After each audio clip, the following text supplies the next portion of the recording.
Hi, I'm Carrie Cassidy from Project Camelot, and I'm very pleased to be here with Ashayana Deane. And basically, I think I'm going to let you do your own introduction as to who you are and some of your background. You know, it's interesting to hear you talk about yourself, just briefly, because we're going to be talking about the material most of the time. Mm-hmm. So, for example, I would say that you are the author of the Voyager books. Part of the appeal is for people to kind of get your personality. Right. And if you get a question that you're not quite prepared for, your personality will start to show. Well, it's showing. What do you do with that? I don't know how to describe myself. No, you can describe me. And it's very delightful, so I don't think you have anything to worry about. So, but at any rate, you want to say you've come here to teach about Ascension. Yes. Would that be accurate? Yes. At this time on the planet? Yes. And I'm known as Speaker 1 in the Melchizedek Cloister Emerald Order, and that was a commission that was given to me. And the other two speakers, there are three of us, are present in the room with us. Okay. You're an American citizen. Yes. In this life? Yes. Okay. And where did you grow up? In what state? Well, I was born in Pennsylvania, and I was raised in Pennsylvania and New York, and then moved to New Jersey, and then moved to Florida, and then to England, and then to Arizona, and then to Colorado, and then back to Florida. Okay, so you've been around. Yes. Okay, yes. Great. Actually following spiritual guidance. We were asked to move. Once it was past the childhood and adolescent times, the moves were following what I was advised to do by the Guardian Alliance. Okay, wonderful. And you are in touch with what you call the Guardian Alliance. That's what they call themselves. Okay. Yes. And do you consider yourself a channeler? Because I'm aware of what it is you do, but I'm going to ask you questions that may seem wrong. Okay? Feel free. And so at that point you can correct me, and it's totally fine. It's not channeling. In fact, we teach against channeling because it's dangerous. It is a process of electronic data streaming that it's quite sophisticated, but it doesn't work like channeling. Channeling involves literally another entity coming in and sharing a body with you, and that is not permitted in our teachings because it can actually damage your DNA. This is an electronic data streaming called chelantic transmission, and it is literally electronic data streaming, but interdimensionally, as opposed to simply on the horizontal like we do it here. And that is the way that the Guardian Alliance communicates with me and has since childhood. But they have also, in my younger years, I had both negative abductions with negative groups of visitors, and it was the Guardian Alliance that actually rescued me from those situations. And I learned a lot about why I had the experiences. It had to do with the contract I came in with, that it takes most people quite a few years to wake up and realize what they came in to do, what they birthed in to do.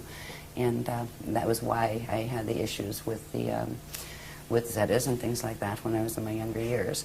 By the time I was 12, the Guardians had begun teaching me for the commission that I later learned what it was, for Speaker 1 for the Melchizedek Cloister Emerald Order. And once that became clear, the experiences weren't frightening before they were frightening, the abduction experiences. And the ones with the Guardians weren't, though. They were very different. They didn't involve little grays, and they didn't involve spaceships. They involved literal teleportation through Merkaba vehicle and those kind of things. So it's been a colorful way to get to the point where I am here teaching the material that I'm teaching. It's been very interesting and colorful. In the first few years, I was required to speak about that a lot. That's why I don't like to speak about myself anymore. I'm honestly bored with the subject of me, right? Because the first few years that we went public with the books and everything, it was all about me and my story, and I'm tired of my story. It's out there, go read it if you want to, but this is the interesting stuff, the information we're teaching. So I totally honor the fact that you've told your story many times, and it is out there, and so I do encourage people to go out and investigate her background, to watch other audio and video presentations she's done, because they're excellent, and I have watched a few of them, and I'd love to watch more. And she's an excellent speaker, and so I do encourage you to investigate if you're watching this. So what I'd like to do from here is really get into what the agenda is of what we call the service to self, or negative-oriented ETs, visitors, what have you. And then if you could talk about that, and then if you could also talk about what the positive side, service to others, is doing, what their objective is in being in contact with us here, and so on. So that's where we want to go. Okay. Do we have to take the short road, or can we take the more interesting road? Let's take the interesting road. Okay. Because the interesting road, by the time we get to answering that question, will make a lot more sense. And the interesting road does have to do with some of the other questions. When we'd asked you that, just give us a few questions or something that you're planning to ask. You'd listed a couple things like, ascension mechanics, the human race and where it's going and this kind of thing. There is a way to explain this. We've been working for 10 years. Every workshop, this is our 84th coming up, and every one is new information. It's the next level of information. So the Guardian Alliance has been providing us with progressively growing teachings since the Voyagers books were out. Very, very technical teachings on Ascension, on stargates, on understanding planetary stargates, galactic stargates, universal stargates, how they all work, what the process of Ascension is, all of this thing. In understanding some of those things, like what is a stargate anyway, what is Ascension anyway, right? In understanding some of those, it brings us to the point of where we actually are now on the planet, which explains what is going on with the visitors. It explains what their agenda is, why they're doing what they're doing, and what we can do about it, because there is a negative and positive side to this. But the picture is much bigger than most people realize. Even people in the UFO movement and people in the New Age movement, they have pieces of the story. When I found out what this story was as it progressed, because I had my cellular memory turned on for a while, I had incarnational memory since I was very small, so it was not new to me. But when the Guardians revealed progressively the scope of this drama, I was horrified at first, honestly. I was terrified, and moved past that to the point of realizing, wow, I mean, it is so tiny, the little dramas that we're worrying about here. This is much, much bigger. And the reason the information is important now, and for 10 years we hardly did any media at all. We didn't do interviews. We had a couple little interviews, and we turned down a lot of radio interviews and that kind of thing, because we wanted to kind of just fly under the radar and do our things. We do our workshops. People come to our workshops. We didn't heavily advertise them. The reason why we're coming out and speaking now is because the Guardian Alliance has asked us to. They are on now what is called Official Disclosure Protocol, because of things that are occurring. 2012 is very important, and so are the periods right after it. To coin a phrase from Anderson Cooper's show, Planet in Peril, yes, to put it mildly. So if I can explain some of the things that are taking place now in a certain, it's a sequence, and you're free to interrupt at any point. Okay. Right, but it will help get a little bit to the more full understanding of what are the visitors up to, what is their agenda, and where are we at with that situation. It'll also include the information you said, what about Stargates and what are the status of those? It will show where that is. Great. And it's like the quickest sequence you can do, right? This has been 10 years worth of work. Now we can look back and see what this is all about and see where it's going. So if you don't mind, I will put a couple charts up. The first thing I would like to do, if we're going to talk about what is happening on the planet now, it does involve Ascension, and Ascension does involve Stargates, but what is Ascension anyway? There's a quick way to explain this, and it has to do with graphs. And I use graphs because, seriously, pictures paint 1,000 words. If it hadn't been, and all of these graphs are literally transmitted from the Guardian Alliance, and I take them down by hand, and because I don't have computer art skills, so they've all been done in black and white form, and then thanks to a team of volunteers, they put a lot of work into putting them into computer, finishing, so they're decent, most of them are. You can tell the ones that are still the ones I did on a photocopier, with a photocopier. But this particular diagram, and also I will qualify these by saying, you're going to see diagrams that are one out of, there might have been 50 diagrams in that series explaining every piece of how that worked, what it is, the structure of it, and all of this. I'm just going to show certain diagrams that will show structure, because structure is important. Science here is getting into quantum physics and all of those things, and maybe there's dark matter and all these wonderful maybes. There is a whole order of these things. Yes, there's dark matter. Yes, quantum physics are real, but they have no idea the structures that are involved. This is not a haphazard cosmos or universe. Some of these things, if you're going to understand what Ascension is, you need to understand what context is happening in, and that's why the Guardians gave us the context in the first place. In the early days, they taught us about 15-dimensional physics, and that's not meaning there's only 15 dimensions. Dimensions run in sets of 15, and there are many, many, many different sets of 15-dimensional matrices that have a particular order that form galaxies, universes, cosmoses, plural. It is a multi-cosmos, not just a multiverse. Now, when you think of Ascension and stargates that you ascend through, it implies there is an order of stargates within these greater structures. So I will show you this diagram Let me first. ask you where the diagrams came from. In other words, are you getting, you say you're getting this sort of a data stream electronically, and when you say that, I am assuming that you're visualizing, maybe you're getting a visualization. No, I just see them. Okay. Yeah. And then how do you transfer them onto the paper? How do you, you draw them? Really? Okay. I'm known as the whiteout queen. Because a lot of times they'll come down, like one diagram like this, that's all like, looks like a single thing. There'll be like 6 different images on it. Wow. And like 20 different layers. Okay. And I call it a pullback process, where the whole big thing comes down in one data stream that it might take me like 6 hours just focus completely on one, getting it all down. And that's even without the words and labels and arrows and stuff. That's just getting the shapes and structure. Then we'll pull them out, right? Where I'll make photocopies and white out that part, and then you got that one, white out this part, then you have that one, and you might have like a series of 10 of them out of the one that came in. So it's almost like, what do they call those files where they condense everything? Zip file, yeah. So it comes in like a zip file, and when it opens, there's a lot of heat involved, actually. You can feel the DNA activation. It comes through, the chakras activate, and there's like this heat field around me when it's coming through. Or sometimes, depending on the line, because there's different lines, different ones, different levels of the Guardian Alliance communicate, from different places, and some of the lines come in cold, like shiver, some of them come in hot. Okay. So some of them carry the images, and that's where the images are coming from. And at this point, there are thousands of them. There are thousands of intricate diagrams that come in this way. That's great. All right. This one, for instance, this is part of a huge series. And this is a very simple one. As you'll see in some later ones, it grows. If we can think of this, I wanted to use this as a very simple way to explain what Ascension is. Ascension is about evolution. It's actually about re-evolution. The Guardians refer to it as re-evolutionary determinism. Yes, there is a predetermined framework of creation within which creation occurs, but you have free will within that framework. And you start out as part of the whole. They refer to it as the God Source consciousness field. And from that place, you can enter into material experience that is all taking place within that God Source consciousness field. There is no place outside of God. All of this takes place within the body of the consciousness of God Source.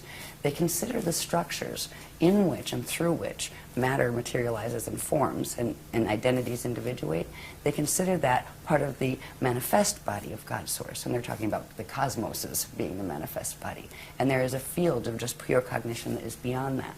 It is eternal, it is always aware. Time as we know it in linear form is just not a reality there, but it's understood as an experiential quality within the framework of materialization. So in that context of understanding a little bit about how we look at God and the concept of God, yes, there is one. It's not some big father dude on with a big white beard that's going to send you to hell if you're bad, right? There is structure involved in this. Now we went through what is called Part-1 creation, which takes it from the first unit of consciousness in the consciousness field of God that did something and went under certain changes. From those changes, that shape grew and literally created the spherical wheels within wheels, or spheres within spheres, that is the hidden structure behind all cosmic order, and even galactic order, planetary order, and your own body's order, and atoms' order. So this, if you think of it as just an example of a cosmos, all right, you have a center point, right, and you have a sphere. Where you see circles are actually spheres of energy. All right, you have one sphere, two sphere, and a third one in the center, smaller ones, and then lots of these little ones in the center. What this is showing us is consciousness comes out from the center point into this domain, or this sphere. It's called the Hara body. And first it individuates into the two larger spheres, and they individuate into sets, and this all happens at the same time, right? Expands outward. These are called, when it expands outward, it's called Ikashi expansion cycles, where consciousness is coming out from the God Source consciousness field into the smaller form or structure of materialization, and expands out through these cycles simultaneously, one on each side. This particular line is referred to as a vector, time-space vector. One end of it is referred to as an event horizon. So one time vector has two event horizons, right? Now, here you have a core, here you have an inner, here you have a middle, and here you have an outer domain on each side. Reality fields take place within all of those. So it's not just that there are numerous reality fields. You have ones in the outer bands, you have ones in the middle, inner, and core bands. The process of coming into existence is expanding out through experiential cycles within the Akasha expansion cycle till you get to this point. When you get to this point, now you'll see in this next graph, these are actually time cycles with names. They're called yugas. And when you get to this, which is called the Kali Yuga, there are several options. And one of the options, which is the natural evolutionary process, which is ascension, that is the natural process by which eternal life beings, and everybody started as eternal life beings, would naturally undergo. After you expand out, get through the incarnational cycles here, and you would go through what is called a Christ star turnaround, all right? Where you enter these little cycles behind. They're called the Adashi return cycles, where they're going back into source cycles. This is the process. When you expand out, at this point, if you were able to make this Christ star turnaround, your atoms will actually transfigure into eternal life light atoms. And at that point, whatever form you hold there becomes an eternal form that you can materialize and dematerialize at will. You become what's called an Adashi adept. And some people call them ascended masters, but that term is terribly abused on this planet, so the Guardians do not like to use it. But the Adashi adepts are the ones who have made it through that change, and they are now what are called Ashayana individuals, which means they are eternal life and they can manifest, demanifest at will. When they go back through the cycles, go back into center, and they can actually rebirth as collectives, like as suns and those kind of things. It's an amazing process where a being that, say, is a small, like a human being, can actually evolve, re-evolve, to go back into the state of even being like a sun or a star. And it is an eternal process. There is no death involved in that process. That is the natural process for life forms. So when we're talking about ascension, it is about doing the natural re-evolutionary process. But that is not happening on this planet. When we get to this point of the Kali Yuga expansion, there are other things that can happen too. There are certain qualities about the science of ascension that are very, very much about physics. Right? And there are consequences in physics. If things are not working well on a planet, it affects the body of the people who live on it, and the animals who live on it, and the plants who live on it. And if certain things are not working well in the body, the DNA does not function properly, the body will not produce the chemicals, and a particular one called celestylene, that is required in order to allow the atoms to merge with their antiparticles without annihilating. That allows particle and antiparticle to come together. They shift angular rotation of particle spin, and you can literally turn into a radiation wave. And that's what it means actually to go into full Merkaba and be able to go through gates. That is the process by which you go through stargates. So if we talk about ascension, it is the natural process of being able to expand out. We were out in the Kali Yuga cycles, finally we're out here. Now we have choices. We can ascend, or if we get stuck here, there's another path that we can take. It's called the Kali Rama path. It is the path of step back. You can go back here to the stage before, and then have to rebirth out again into the cycles in the outer domain, and it's almost like a restart. Do it over again. So hopefully you fulfill all your ascension codes. It's what it's about. It's about activating your atoms to the point where they can fully transfigure. And if you can do it in a cycle again, then you can ascend again. There's another path that can occur here. There are basically three paths. The other one's called the path of Kali Dima. That is the path of fall. That is where you get stuck here. You can't step back and you can't go forward because of the choices you are making in your life that are affecting directly what your DNA can do, and what consciousness you're aligning yourself with affects the frequency that your body is able to carry. And if you get stuck here, you will reincarnate in this cycle until the quantum you came in with burns out. And then you will do what is called a space dust return, where ashes to ashes, dust to dust. You will come to a point where you don't have enough energy to reincarnate into another body, into another time cycle. And you will eventually simply just go back. And eventually everybody goes back. But if you go back in Ascension, you go back whole. If you go back and step back, you can come back out and go back whole. But if you do the fall path, you do go back eventually as space dust, where your body dies and your consciousness can no longer hold together, and it fragments and just becomes part of the local environment. But the local environment at times goes through natural cycles that have to do with Stargate cycles and Ascension cycles, where all these little time tracks pull in together and then come back out again.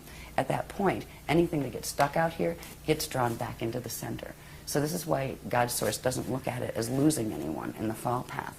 It's the experience of you losing your connection with the universe that it's really about.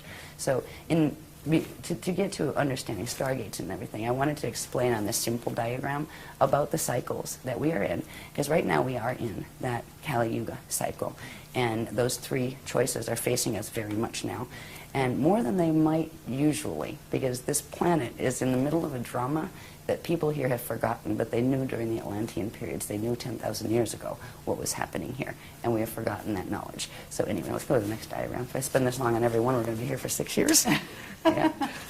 No, that's actually very helpful, and I think that was very clear. So, sorry about the cough. thank you. That's okay. No problem. This next one is just a little bit, it's similar to that one. It's showing the structure of that one a little more clearly. The reason I'm showing you this is just for down the bottom here. I'm not going to read them all or anything, but the detail level that we're giving. Each of these different states, we've talked about the core and the inner, the middle, and the outer domains of reality, within which reality takes place, right?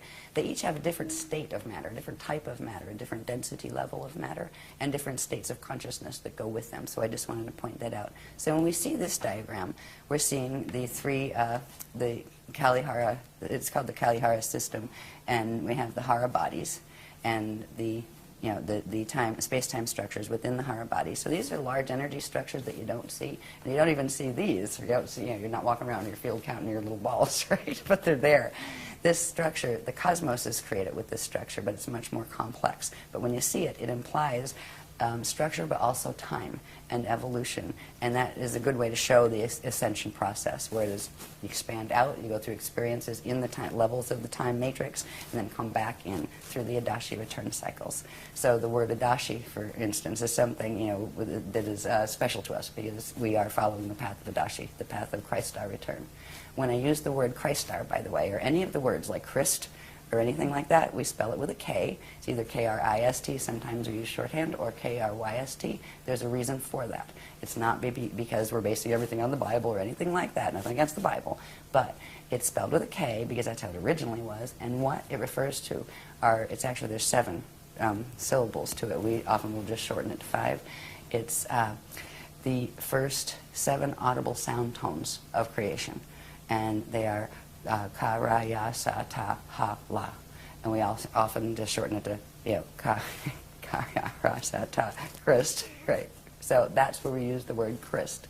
It has to do with the sound tones, the vibrations, the first audible sound tones when we get into first particle creation. Before all these structures occur in the cosmos, there are certain things that happen on a very, very, very nano-micro level that the first what would be audible sounds or audible vibrations, and that is why we use that word Christ. So that's where it's coming from. It's not saying, we're Christian, that's which means we're not this and we're not that and we're not the other thing.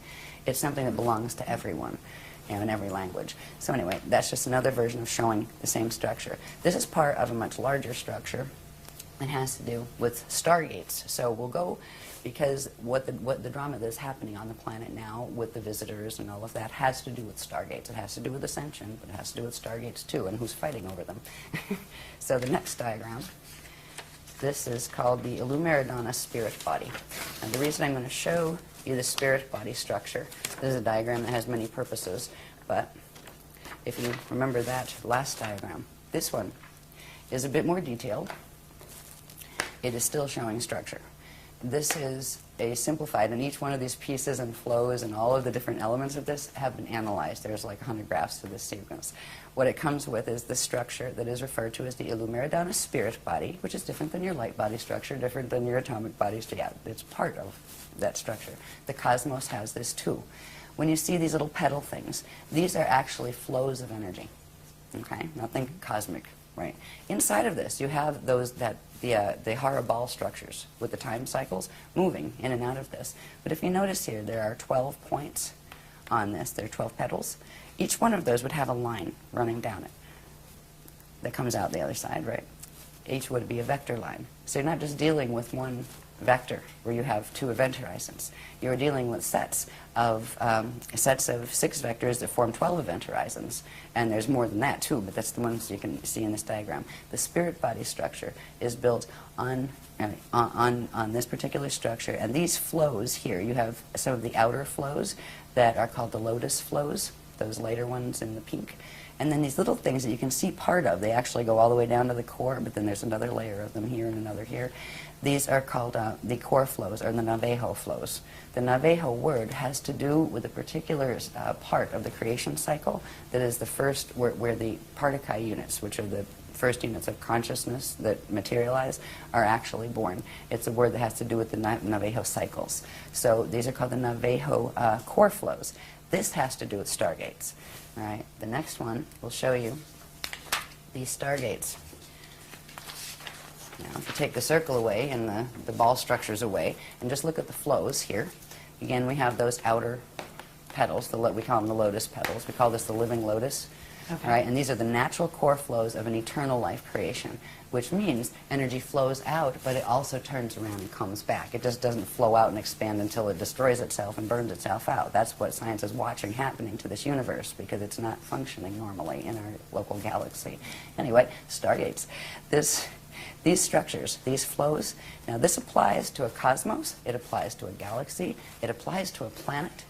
The planet has a structure like this, and it applies to our bodies as individuals. It applies to atoms, actually. They have their little own structure of this. Each one of these core structures, core flows, represents a stargate that has particular structure. When you look at it on a planetary level, they are literally points on the planet that interface with these energy flow systems that connect into core. And under certain conditions, they activate, and they literally allow space, time, and matter to turn into radiation and pop up somewhere else.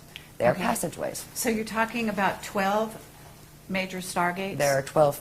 They go in sets of 12. On this planet, there are a whole lot more, because the main 12, which are called the Halls of Amente stargates, they actually fell in 2003. They fell under the control of the service to self groups, let's put it that we call them the FAs, the fallen angelics, right? That's what we refer to them as. And there are about 5 different, what are called interface gate systems, that were put here by the Guardians a long time ago, because this isn't the first time that there's been gate wars on this planet. In fact, 2 seedings of the human race were wiped out by the same type of, they call them Templar wars, because they're fighting over the Templar. The Stargate system on a planet or in the universe is referred to as the Templar, and that word refers to template pillars. That's what the Templar word means. That's, I mean, the whole Knights Templar and all of that stuff. I mean, these things were from the old records from Atlantis. They had pieces of them. So anyway, when we're talking about Stargates or Ascension, in Ascension, the process of doing that turn around and be able to go back into the eternal life cycles has to do with getting your body able to where you can pass through the natural structures of stargates. Now, that's great if you get your body in shape, but if you're on a planet that's Templar is messed up, you're going to have a problem. You'll get stuck on the planet, and your body will reflect whatever distortion is in the planet. That's why people right now die on this planet and don't ascend instead. Death is not a natural condition.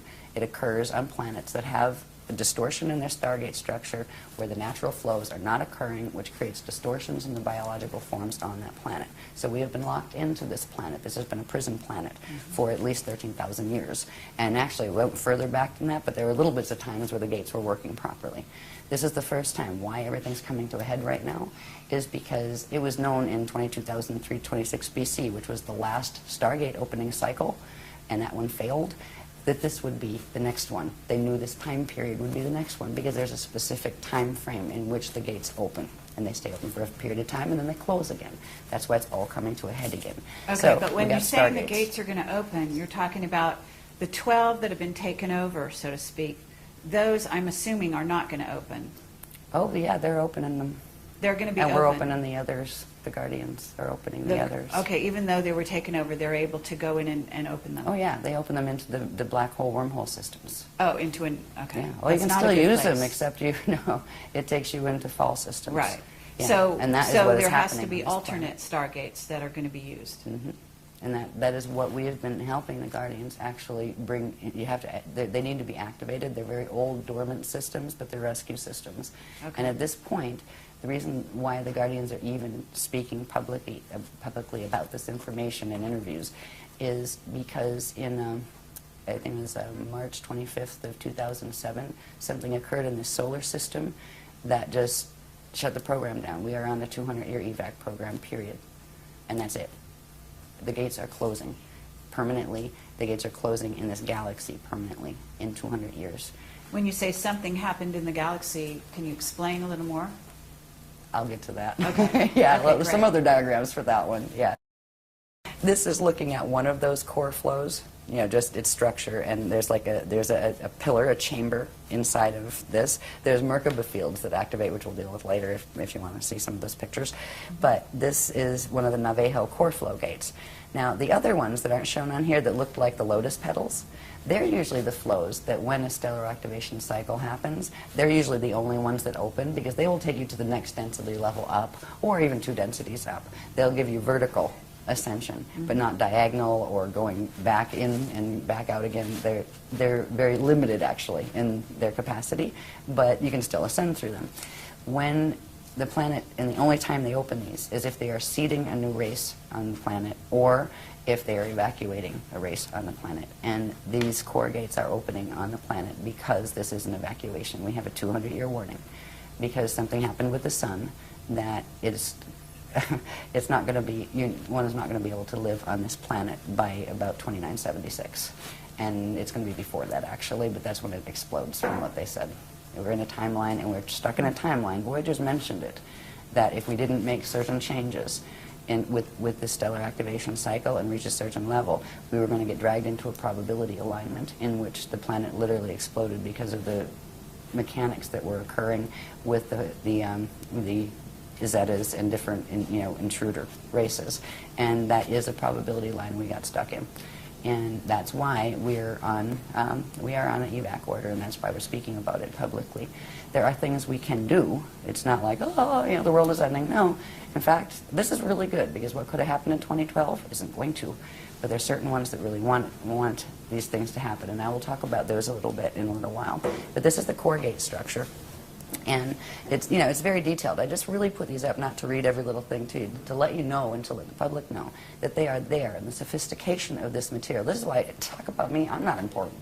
What's important is look at this material. It blows my mind. Yeah. I look and the breadth of it. I mean, it covers everything from stargates to biology to cosmic structure to pre-Particuli physics. I mean, it's an amazing body of material. If this wasn't serious, they wouldn't be giving us this information. So anyway, that's the core gate structure, and they are activating the core gates. If you want to see how a core gate would sit on the planet to get an idea, this gives you an idea. That's just like a landscape painting behind it. It's actually a mural that I did on my wall in the house in Arizona we lived in. But it shows, right, here's the sky, and here's like, the land, and here's like the subterranean levels below the land, and going down to the core. It shows how these gate flows work when they're open. And there would be 12 of these on the planet. And when you would pass into, you wouldn't see this thing standing in the air. There would be a certain field, and only if your DNA was keyed to it would you even know it was there. If your DNA was not activated to be in a co-resonant energy form with that structure, you'd walk right through it, past it, not even know it was there, and you'd still be in the same place. But if you have certain things activated in the body, in the DNA template, in the light body, in the spirit body structure, etc., in your anatomy, you would be able to see it, and you would know where to stand in it, and you would know what to do and how to breathe, and you could use it and go in Ascension. Okay, so the 12 stargates that we're talking about, which have been interfered with, let's say, they're located at certain places on the planet, physical places. Yeah, Okay. the outer ones are the ones that fell. The core ones won't fall. The core ones won't fall. No, Okay, they can't so fall and in those life. are the ones that are, you say, ancient, that Yeah. are being reactivated, as you Yeah. call it. Okay, and those are also located at certain Yes. places. And on in the different planet. places. Different places. Yep. The outer one surface at one, in one set of 12 places. So there will and be these a in lot another. of misdirects, I'm thinking, and there are a lot of misdirects going on the planet right now, to where certain people are directing people to focus on certain areas of the planet which contain these stargates, thinking that they are, ascension stargates, when in fact they are taking them to another place. Yes. That's not so good. Exactly. Okay. Yeah, what they are being guided to false stargates. So they're not called stargates. They're called wormholes, and wormholes Okay. lead to black hole systems that are finite life systems. And right now they are feeding on our living system and killing it, basically. And that is why the intervention is happening. That is why the Navajo core gates are being opened, because we didn't stand a chance on this one. There was planned by, let's just say, the negative ETs and visitors, that there were 5 other occasions that extinctions were launched on this planet. They were before the humans were on it.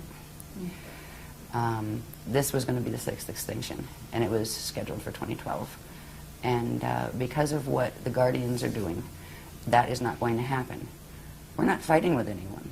We're standing. We're standing in the frequency as the Christ, and we were being taught Masters Templar mechanics to be able to assist them, or the ground crew, just like on the other side you have what we call the Metatronic crew that are working the Atlantean Death Star Merkaba stuff that is what runs the wormholes. There's a whole bunch of people running around thinking they're doing Ascension that aren't. And that is what is heartbreaking. Yes. When I started to go public with the Guardian teaching, it's like, oh, great, it's going to be great, and the New Age movement, and everybody, we're going to love each other. Oh, my God. I ended up like the black sheep in the New Age movement. Why? Because we exposed the teachings of Thoth. Not any of the people here. We exposed the records. Thoth broke the Emerald Covenant way back in the Atlantean period. He stole one of the CDD plates, took the knowledge from it, and created the Emerald Tablets of Thoth, which had a bunch of mechanics that were the Death Star mechanics. He helped in the takeover, and he still is. Because that being is still in existence. He pops back and forth. He can travel through time in his little Death Star Merkaba. But it wasn't just Thoth. There's a whole bunch of them. So when it was pretty heartbreaking as this information, because I was thinking, oh, great, we're all going to love each other, and it's Ascension time. Yeah, right. It didn't work that way, because nobody wanted to hear it, and it's too bad. At least there were some people that wanted to hear it, because they came to workshops. And the thing is, we asked the people that were teaching the other stuff nicely. So why don't we just have a public discussion about it? Seriously, we'll each put up half of a room cost and invite free to the public, and just let's discuss the topics, the issues. They wouldn't. But what they started to do was blackball me behind my back at their workshops, tell people to be afraid of me, tell them, oh, you'll die if you use your Merkaba that way. We have more Merkaba mechanics than they could dream about. I mean, they couldn't touch the stuff with a 10-foot pole. That's why they wouldn't even take on the challenge of, come, let's talk about it. Let's talk about the history. That's, that you can say, well, it's this or that. But these mechanics are indisputable, because they don't have the things that link them together. The Guardians showed us all of these different things, sacred geometry, how it fit, not just, oh, here it's a this. What is a that? What does it mean? How does it connect to the cosmos? They showed cosmic structure in order to show how it's supposed to work, and then they showed where the distortions they're teaching fit and what they do to pervert it.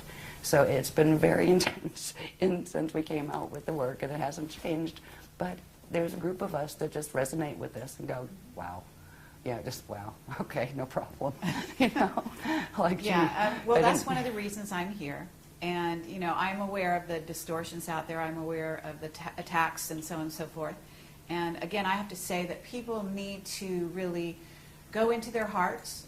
They need to use their heart and their intelligence to discern what resonates. And we're presenting this as what resonates, I'm going to say personally with me, but also with what I think people need to be aware of, and then they make their own decision. We've got plenty of the other side of information out there, and I think it's time that we hear from this side. And so, I really want to thank you for making this opportunity possible. I do want to say that there are a lot of people out there that are following the wrong path. And if there's a way that you can also talk about the distinctions so that they can be aware, like if you get this, you might want to question more the path you're on. in other words, certain things will come to the fore during meditation, certain things will come to the fore even in their everyday life, where they're getting a lot of interference on certain levels and so on and so forth, that can indicate that they are being tapped into by service to self ETs. And if you have that and you wanted to sort of share that, we don't have to do it now because that would be maybe off the topic a little bit here, but later on. I think we'll probably come in that if we can move a bit with the sequence. The reason why the Guardians gave this sequence was because it's an easy way to touch a whole bunch of the bases, give a rounded picture that go right into, you know, answering the questions that you wanted, answered. Okay. So if you want to go off the sequence, it's okay, but I no, think... let's go with this. And also, just one other thing, that you're saying we got this information and you're talking about yourself. Are you talking about other members of your group also getting this information? Some of us do. Okay. Yeah, we all have a kind of special relationship, our own special relationship. I have the translator's contract, which means I'm the secretary, right? I take down the writing. But even like the other speakers have a rapport also with the Guardians, and a number of people in the groups have developed a rapport with them as well. In fact, we work with them to help them to do that. That's what the Guardians would like, is to, you know, start communicating where they can start teaching people directly, because we're like a little bottleneck on the information. You know, it's only given through the workshops and that kind of thing. Yeah, so I talk about it as we, not that I'm a plural, but that there's a bunch of people that are interacting with the Guardians directly. I'll just go really quick on these then, because there's another point I want to get to. That we can pop through these, but I want to bring something up that's very important. As far as telling the difference between some of the teachings, too, this in general is just showing basic Stargate structure, like how they work. When you have the core gates we saw before, these are what happen when you have those other flows that happen, the lotus petal flows. When you have a Stargate area, you have two vortices of energy, one electrical, one magnetic, and when they activate in the center, they come together, and one goes down, one goes up, and they form what's called a Biveka-Merkaba field. All right, and that Merkaba field is, well, what does it mean? Moving light body, Merkaba, right? The Merkaba field is the field that actually, if it's around you, if it's a natural one that occurs around you, it's also occurring within you, and that is what allows your atoms to bond with their antiparticle and transmute and transfigure so they can go through gates. So this is basic Stargate structure as far as the Amente gates were structured on this structure and those kind of things. There's more to that. There's the Merkaba part.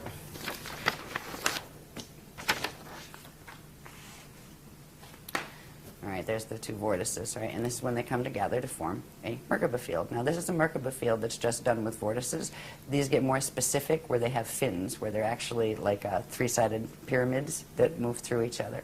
But I just wanted to see the basic structure of when Stargates activate. These Merkaba fields, which are vortice fields, you know, activate within them and also within your body and around your atoms and in your atoms.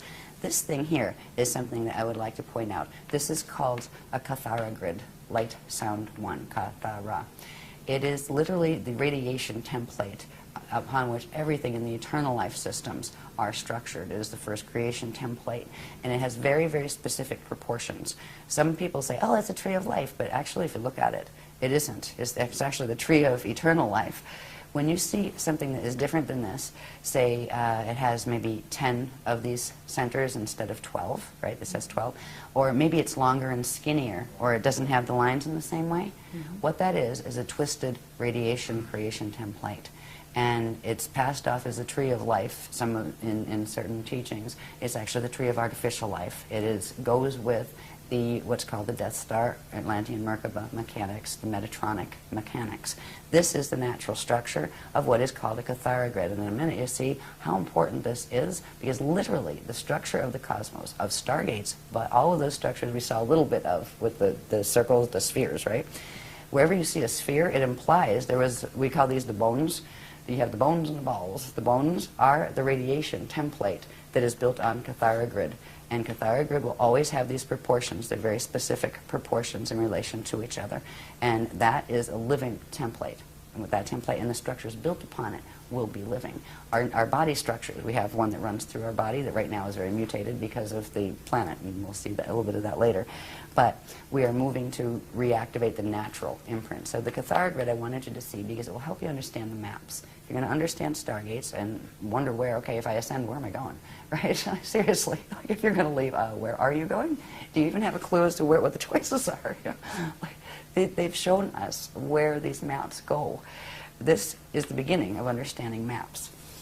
I'll just show you this really quick, because this is showing, there's a sheet that talks about, I'm not going to talk about all the proportions right now because it's heavy detail, but this sheet explains about how this actually controls how particles interact with each other and all sorts of things, from angular rotation of particle spin of particles in universes and that kind of thing.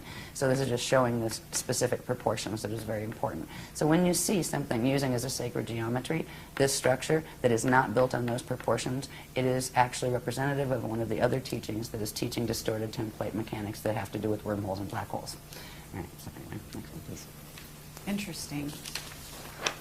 Yeah. The more this came out, the more horrified I was. I really was. I was like, oh my God, please, I don't want to have to talk about this, right? It was very hard. Now at this point, I have to have a sense of humor about it. Where it's, okay, so I am the pariah of the New Age movement, whatever. Somebody has got to let people know about this. That's why I still do, because it makes more sense than the other stuff that's being taught. And there's so much love in these teachings and in caring about people enough. Like, okay, so you might be mad at me because you liked that paradigm over there, and I just kind of don't mean to be a whistleblower, but if you're hurting yourself with that Merkaba, maybe you should not do that, Anyway, go back on this. Sorry. This is showing simply, remember that little cathar structure, right? Well, here's one. Here's another. These cluster, all right? These are radiation templates that cluster to form very complex structures. This particular structure we call the stairway to heaven, all right? One of these cathar grid structures would hold 4 density levels of our local universe, all right? Let's say the Milky Way galaxy, but there's actually more to it than the Milky Way. So that would be like our local universe. It actually includes Milky Way and Andromeda M31 galaxy, all right?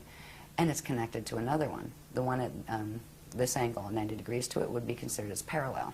It also has a light field that goes with it. So these are intricate structures that are formed from these templates. And where you see these structures, these are the bones again. You will have spheres of energy and spheres within spheres built upon them. So there are various levels. These are called the Veka systems, and 4 Vekas come together, and at the center an Eka system forms.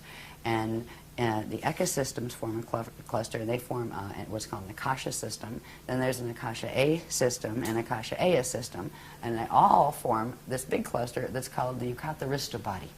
The Yukatarista body is one cosmic creation body. Now, our own personal anatomy has these levels to it. All right, they connect to those levels of the cosmos that we were born into. And full ascension is actually turning back on in our atomic structure all of the frequencies involved with all of those spaces. So we're down here in the Veka worlds. The next thing is we have to move up into the Eka, and then from the Eka, this is the long way to ascend, by the way. That's when the gates are working well. So the normal way for ascension would be you would work your way through re-evolution through the Veka system up the densities. We're in density 1 here, we'd work up to density 4, then we'd go to the Eka level, and you're growing and getting lighter, and your matter's less dense, and you're getting more control over it, and you're getting more consciousness, more God consciousness and that kind of thing. And then you would work to the Akasha level, and then you would work to the Akasha A level, and then the Akasha A level until you got up here. At any one of those points, you could experience the Christ star turnaround, and it would take you to the next level, right? Then there's the quick way to ascend, when it's an evac, it's an evac situation, and that's what we have, where these are called harmonic gate systems. It implies that it's built on a system of dimensional harmonics, which means you have to take them in sequence harmonically, one by one. It's the slow train, right? There's something called the transharmonic continuum that actually runs between them. It requires a very specialized type of Merkaba vehicle and accelerations in the light body and spirit body anatomy to be able to do it. But those core gates, which are also the Navajo gates, they're also called the spanner gates, they are able to do that. They are transharmonic, where they can actually jump the scale. So you could jump from here to here, or from here to there. So you can move, you have more liberty of where you can go in Ascension when you ascend. You're able to actually, you become a time jumper, basically. Instead of just a straight, ascension the hard way, you can go boing, boing, boing, boing, that kind of thing. So that is the system we're working on, because at this point, all of the natural structures of the outer gates have been damaged. The Amenti gates are damaged. We are stuck down here. And the same thing is happening through the Milky Way. It's not just here. It's not just in our solar system. Our solar system is a mess, but the Milky Way is a mess too. That black hole at the center, that's not an accident. That was done on purpose. That was done 360 billion years ago. Milky Way actually used to be a part of the Andromeda galaxy. And it was literally forced into what is called fall. And now there's many light years between them, at least a couple. I forget how many light years were between them, 2 million light years, something like that. But they were once one. That is actually our home galaxy, the Andromeda M31. But right now we're in the Milky Way, which is a fallen random part of it. And there's still, it wasn't a full fall system until recently, when certain changes occurred that mean the quantum of energy going into the negative fall path is larger than the one pulling back the other way. And at that point, it's a galactic evac where they're pulling out the ones who can still go. The consciousness that can still follow the ascension path is being evacuated out, because the gates will close. Once they close and the system falls, that system won't immediately blow up or anything. It will have a finite lifespan. It no longer has the direct currents coming in, the inflow of currents coming in from the larger structure of space-time and source. So it becomes a finite system that feeds on itself until it eats up its own quantum, and then it implodes and goes back as space dust. So we are at a crossroads, a huge crossroads right now. We are on a planet that is going in the fall direction, but this planet's actually going to take that path I mentioned, the step-back path, but that requires losing its body, and it's going to do that. Not while we're on it, but that is what we're headed for. But right now we have 200 years before these gates close in the Milky Way galaxy, and that includes here. So this is why they're giving the advanced ascension teachings now, and that's why crazy people like me come out and talk about them with the vocabulary, because we could use a dictionary on this. No, I mean, I expect people, it's good if they go, what did she talk about there? I don't get it, or go investigate. You see, right. We're not here to answer all their questions, actually. Okay, well, I don't mind. Investigation is getting involved. Right. And if they get involved, they learn, and then it becomes part of them. Yeah. So when we see the structures, when I'm showing things like the structures, these are structures that are not known out here yet. They have words that describe them. They have names for that structure. That's a Hara body, or that's a Yucatharista body, right? Or that's a Veka, and that's an Eka. These are part of the actual templates of the layers of creation, going all the way back up into expansion, into God's source consciousness field. They are the literal bones of our space-time orientation. So they are time references. When I talk about a Veka system, that is down here, closer to where we are in a Veka system, right? When you get up to the next level of ascension, there is the Eka system, which is at the core of 4 Vekas. Then you get up from there, and you have what's called an Akasha system, which has a set of all the smaller ones inside of it, right? And then an Akasha A system, and then you go into the Yucatharista system, which is really, they are words to describe things that make perfect sense, to the people who are describing them, the guardians. They're words in the ancient, what's called Anahazi language, which was the first spoken language in this time matrix. So a lot of the language that is used, that it's like, what is that? It's translations from those languages. Okay, does Anahazi relate to Anasazi? Actually, it does. Okay. The Anasazi were connected to the guardians. Actually. So did they ascend? Is that why they disappeared? Some of them did. Others, they were actually raided, from what I heard. They were raided and overtaken by another group, and some of that other group became Anasazis as well, where they became violent. And the original ones weren't like that, and yes, some of them were evacs locally, is what I heard. Okay. The Kabbalah is got to be, I'm going to just say it here, to my understanding from what you're telling me, is that Kabbalah is not the positive ascension path. I would put this way, in relation to the Kabbalah, or the Bible, or the Quran, or any of the texts that are out there. There are elements of truth, all of which came from the original teachings that were on this planet. There were 12 legions of the Christ, 12 bodies of teachings that went with the CDD plates. There are pieces of those that have wound up in the religions of today, and there are distortions in all of them as well, which means they all carry a mixed path. Okay. And the way to tell, it takes a while to develop the sensitivity, but there is something inside and visible of everything, be it a cup or a cosmos or a set of letters written on a page. There's something called an encryption. An encryption is a very specific radiation signature that is underlying. It's in the dark matter template. When you get to a certain point in DNA activations, which sensitize your inner senses in your body, you can know with direct cognition. You can read a sentence and know which part is taking you in which direction. So anything, like the Kabbalah, there are some beautiful things in the Kabbalah. And they also use a mutated tree of life because they don't remember any different. And they were tricked. Just like there's a lot of great things in the Christian religion that are, true to form, and a lot that aren't. There's been trickery ever since the Atlantean periods here. Well, there was before too, but that was the big showdown for trickery.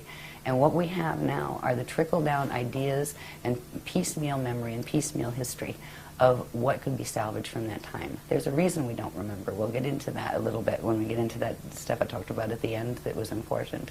But our stance isn't to make any of the other paths wrong. There's only one that we actually will stand against. If they're directly teaching Metatronic Death Star Merkaba, we have to address that. We don't address the people who are teaching it. We feel bad for the people who get caught up in that. I feel bad for anybody who's contacted by Toth. Because, well, I've known Toth in other lives, and I've known Toth in this life. And he once upon a time was a speaker, an Emerald Covenant speaker. And he broke the Emerald Covenant, and he decided to go with the Anunnaki races and go into a fall path and stole the technologies. And part of what he did is why this planet is going in the path it is now. So it isn't the people that, we don't blame the teachers of those things, or the people listening to channels and they don't know what the heck they're listening to. I mean, great, it's cute and it's fun and it's lovely, and right, check its resume. But how do you? We're any of the religions, any of the New Age or the Old Age religions, there's good and there's not good in both of them. And it's almost like you need to feel out and to feel what works right for you. But don't limit yourself to just saying, oh, well, it has to be the Jehovah God, or it has to be the Allah God, or it has to be the this God or that God. You can call God whatever you want, but God doesn't really need you to call it anything. It is beyond gender qualification. We were created in the image of God, all of us. And that doesn't mean we are all male or all female. It means we are all living consciousness fields that have the potential of direct creation and eternal life. And that is what that line meant. So the Kabbalah is fine, certain parts aren't. Same applies to every paradigm that is, traditionally on the planet, and a lot coming in from the New Age, except for the Death Star mechanics. They're very direct, not sacred geometry. So did that answer that question? Yes, absolutely. Okay, Thank you. good. Alrighty, where are we? Back to this. I just wanted to show this again quickly. This again is the diagrams we've used to show the structure of the spirit body with its flows and its core flows, and that's also the gate structures and all of that.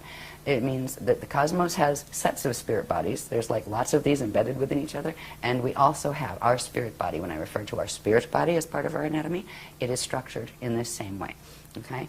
And we'll see in the next one how that fits in with, remember the Stairway to Heaven and the Yucatharista body? Right? Those structures are actually part of what's called the light body anatomy, be it on the cosmic level or the personal level. This is how they fit together. This is that Yucatharista thing with all those little interwoven cathara right? And this is the basic structure of spheres within spheres from the spirit body, the cosmic spirit body, that all of those exist within. Every one of those little cathara would have a set of these, right? These become the spirit body, the 12 spheres in the spirit body that, remember, go in sets across a vector line, right? And at certain points, they actually pull in to the center, and that's how, at a certain point of expansion, you contract back into the center and go back into God's source.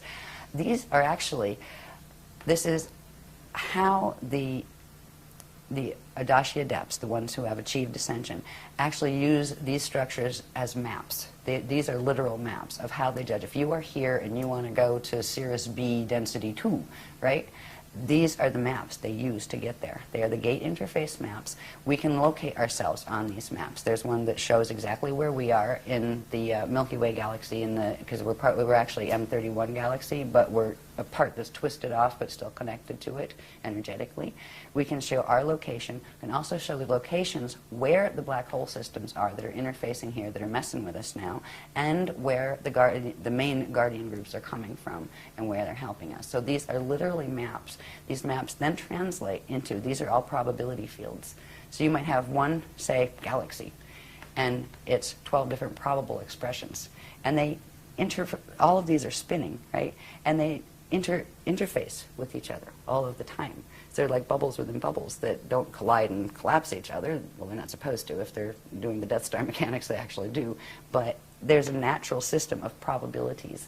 So it's not just we have a parallel universe. Right.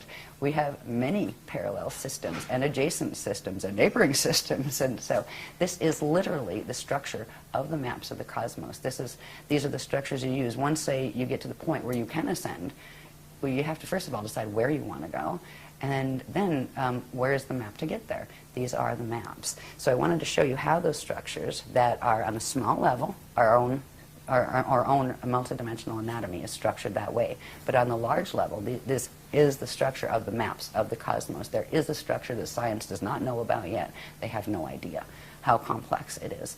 Each one of these structures, they've taken it from the first little, they call it a particle unit, the first unit of consciousness, how that structure grew, each stage, right? So we have like hundreds of diagrams that go with these to show how the Cathar grid's all filled out, to show how these structures of the spirit body and all their flows filled out. Inside of the spirit body flows, which isn't on this one, they'll actually find where what is called the Hall of Records exists, what it is, the Akashic record, all of that thing. It's part of this anatomy structure. The planet has one, the solar system has one, the galaxy has one, etc. So these are not just interesting little diagrams on a paper. These are very practical. They're just as practical as a map you'd buy down at the gas station to get, somewhere horizontally. Next one, Okay, please. and isn't it true that we also have 12 incarnational bodies that have incarnated simultaneously that mirror the same pattern there? 1,728 Okay, simultaneous. Your existence implies the 1,727 others okay, that are you. okay, Different but forms. there is something to do with the 12. Yes, they're sets of 12. Okay. Yeah. Yeah, you have your first 12, then you have, well, it basically, it has to do with the density levels. We're in density 1 down here. Density 2, and you have your incarnate identity here. You would have a set of 12 incarnates. And if you put those 12 back up to density 2, you would have one soul, right? That is your soul, your density 2 level of identity. Now, that one soul would be a group of, 11 others. It's part of a set of 12. Sure. And you pull all those together, come up to density 3, and that's where you are an oversoul. And that oversoul is a part of a group of 12 oversouls that you pull it up to density 4 is an avatar. And then you have a group of 12 avatars, pull it up to density 5, and then you would have your Rishi identity, which is your fully formed Vecca level identity to come into the densities down here. But there's other levels of identity that go up beyond the 15-dimensional system. Those 5 densities that I just talked about each have 3 dimensions. So there's your 15-dimensional stack right there in one time system. So does that help? Yes, Yes, that's and great. 12s. 12s, Yes. many 12s. Yep. This is just a real quick glimpse to show that these time cycles that we've talked about in relation to these structures, they are quite specific. These were given as far as time frames. One time vector here on this planet, and they're using translations into Earth time. As we know Earth time, one time vector is 738 years. One time continuum is 4,426 years. One Uego is 26,556 years. A Uego time cycle is a Stargate cycle. That is when the Stargates on the planet open, once every that period, right? Right now it's distorted into what are called the false Yuga cycles, and we'll show you what that is at the end. But these go all the way up. There's galactic levels, there's universal levels, and these are the structure of time and how it works, and that yes, you can take it right into periods of time. It is because we are in a stellar activation cycle right now, and the last one was 26,556 years ago, and it failed. The gates did not open. They had to be shut closed because we got raided. That was called the Yanni Massacre period, where it was there was a lot of ships mowing people down, actually, in that one. Okay. Beam ships. And was this, we're not talking about Atlantis here, we're talking prior?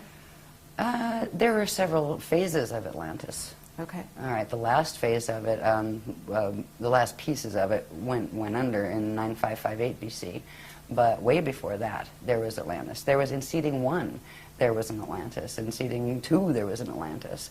And on Terra, there was an Atlantis. That's where it all came from. And a Lemuria. You had Lemuria, Lumania. There were different spellings of the names, but they were the same places and the same soul groups inhabiting them. Yeah.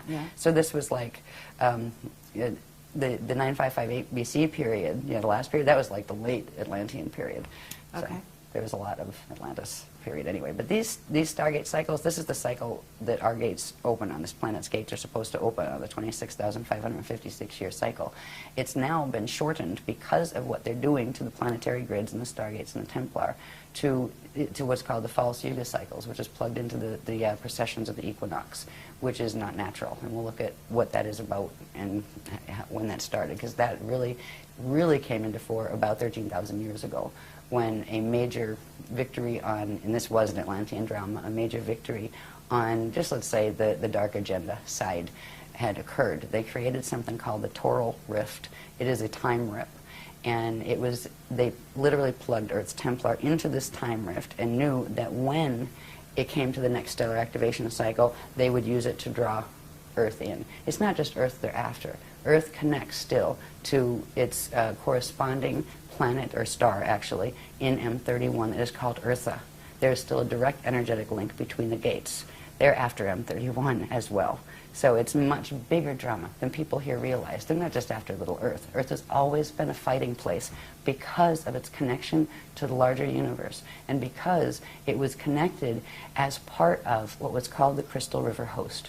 That was when, a long, long time ago, 360 billion years ago, when the Milky Way fell out of M31, there was a whole collective of guardian beings from various other, I hate the word ascended just because of the way it's misused down here, of the Adashi Adepts, people who formed a coalition to assist in trying to re-evolve the Milky Way back into its natural position so it could continue as an ascension system. So, excuse me, I'm getting interrupted.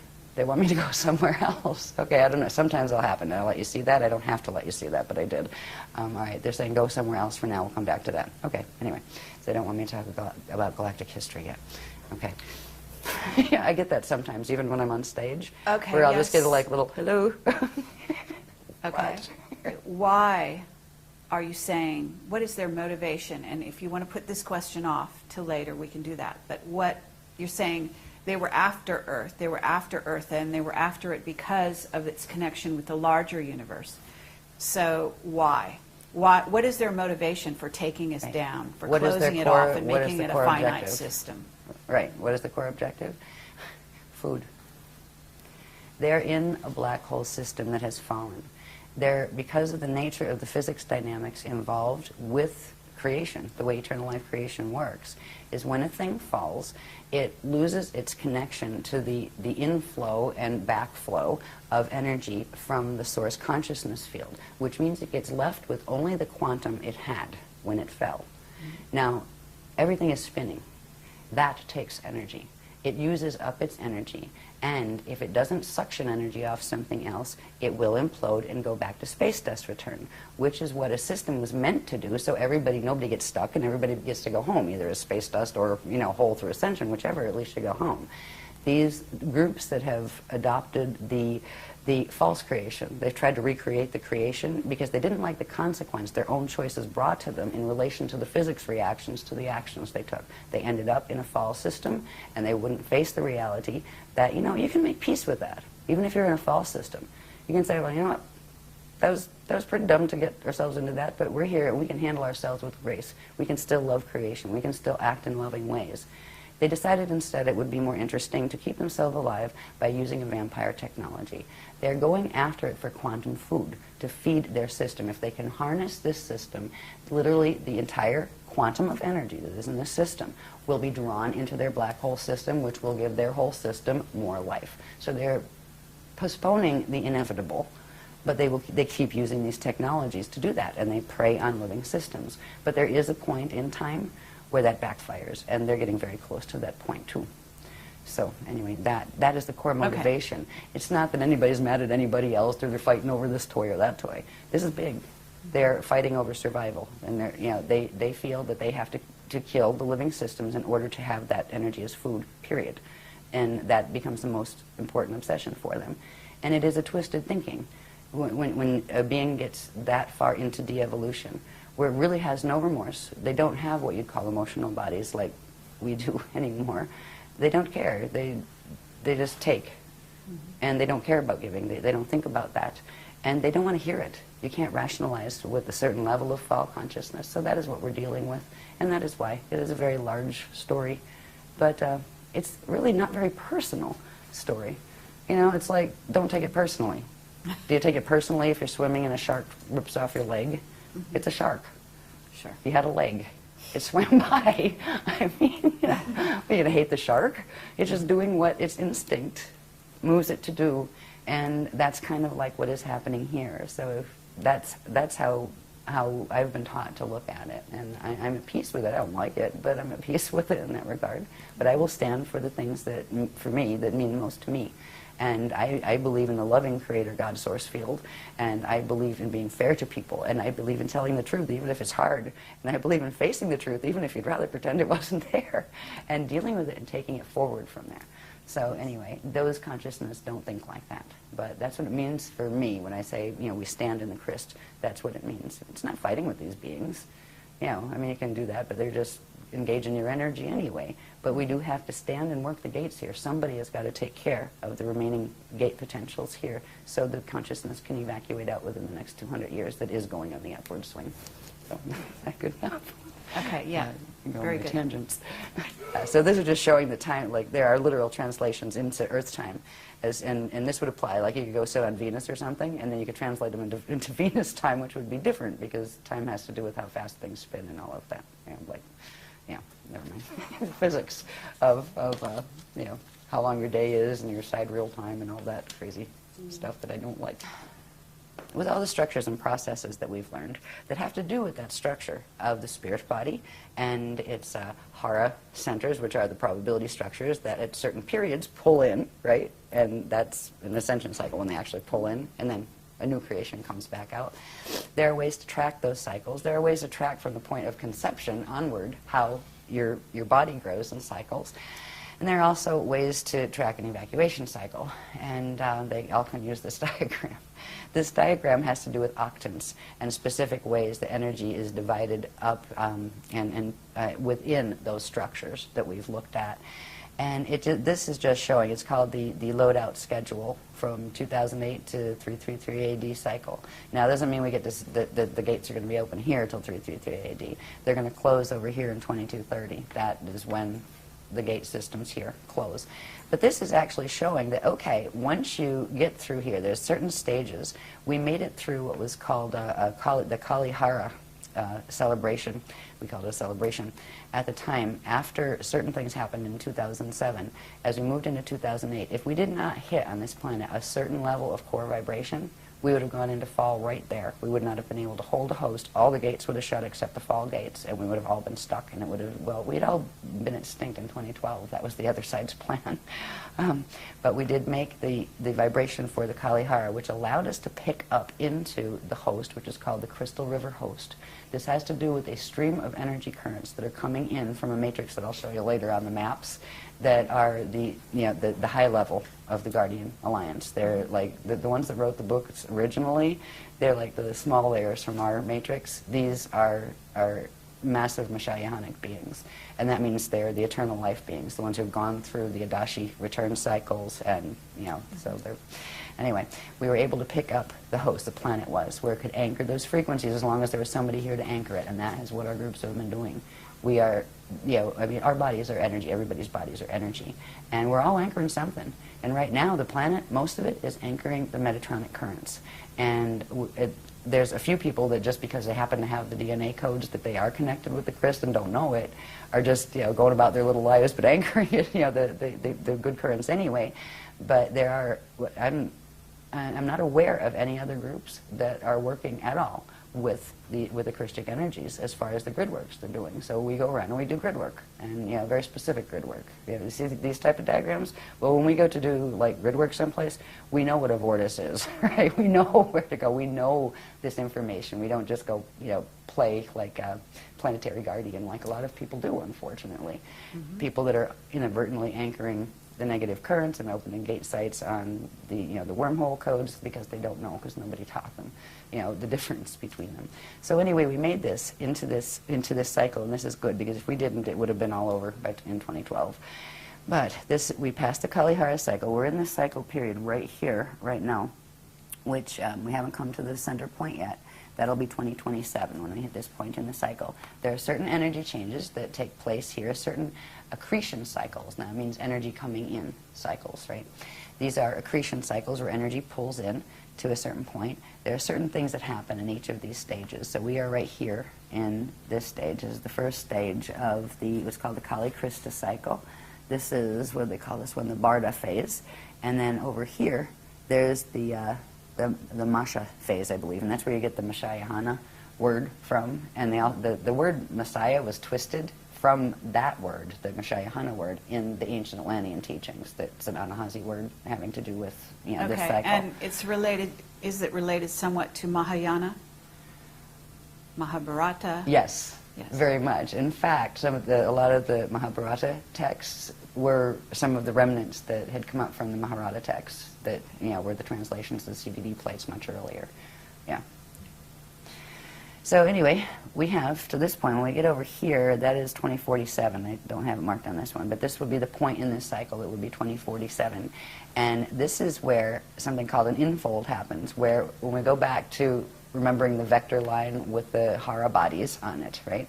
And at certain points they pull into the center and then come back out again.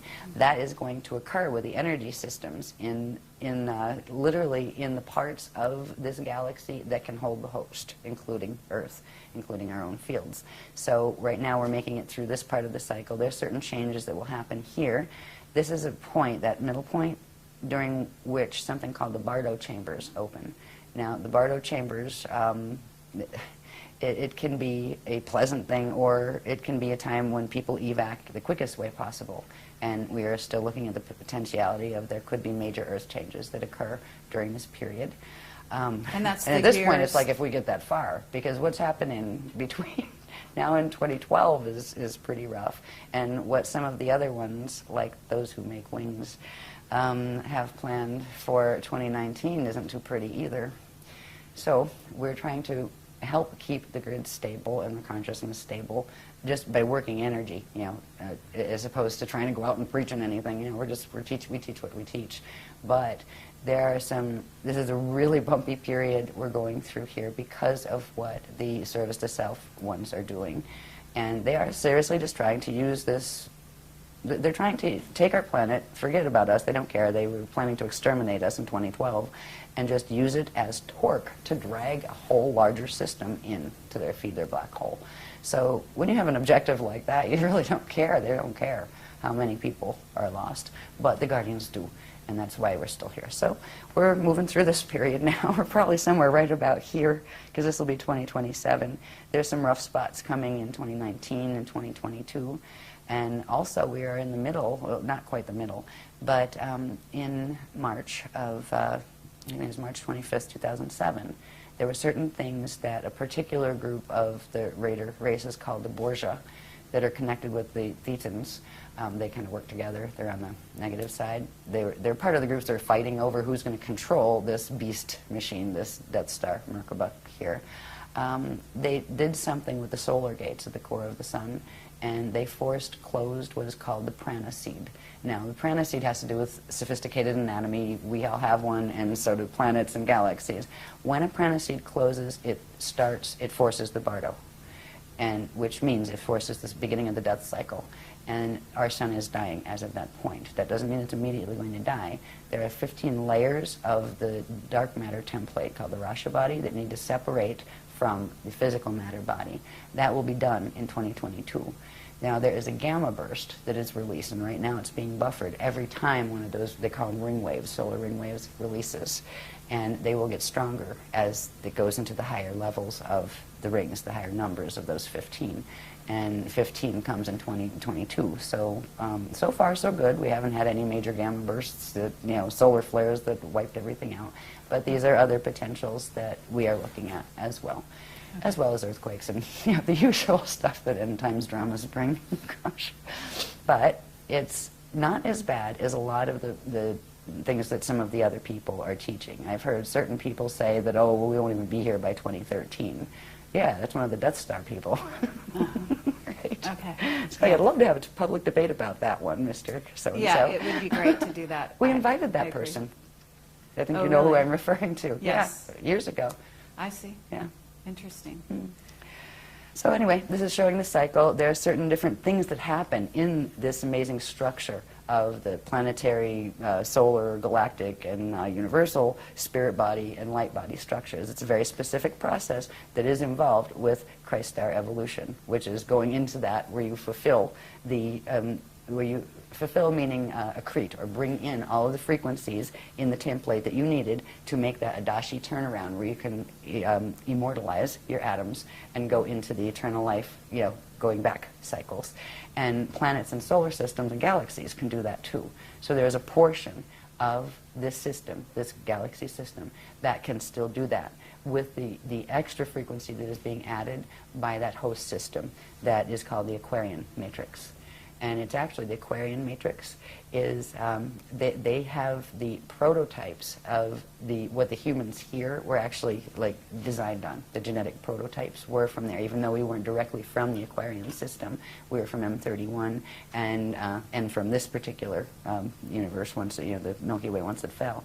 But they're very closely related genetically, to us in that regard. So they're not like, when I talk about the other ones, you don't have to expect very strange looking beings like octopi. Some very nice ascended ones do look like that, but these look very human like, but much larger. Okay. Very, very tall.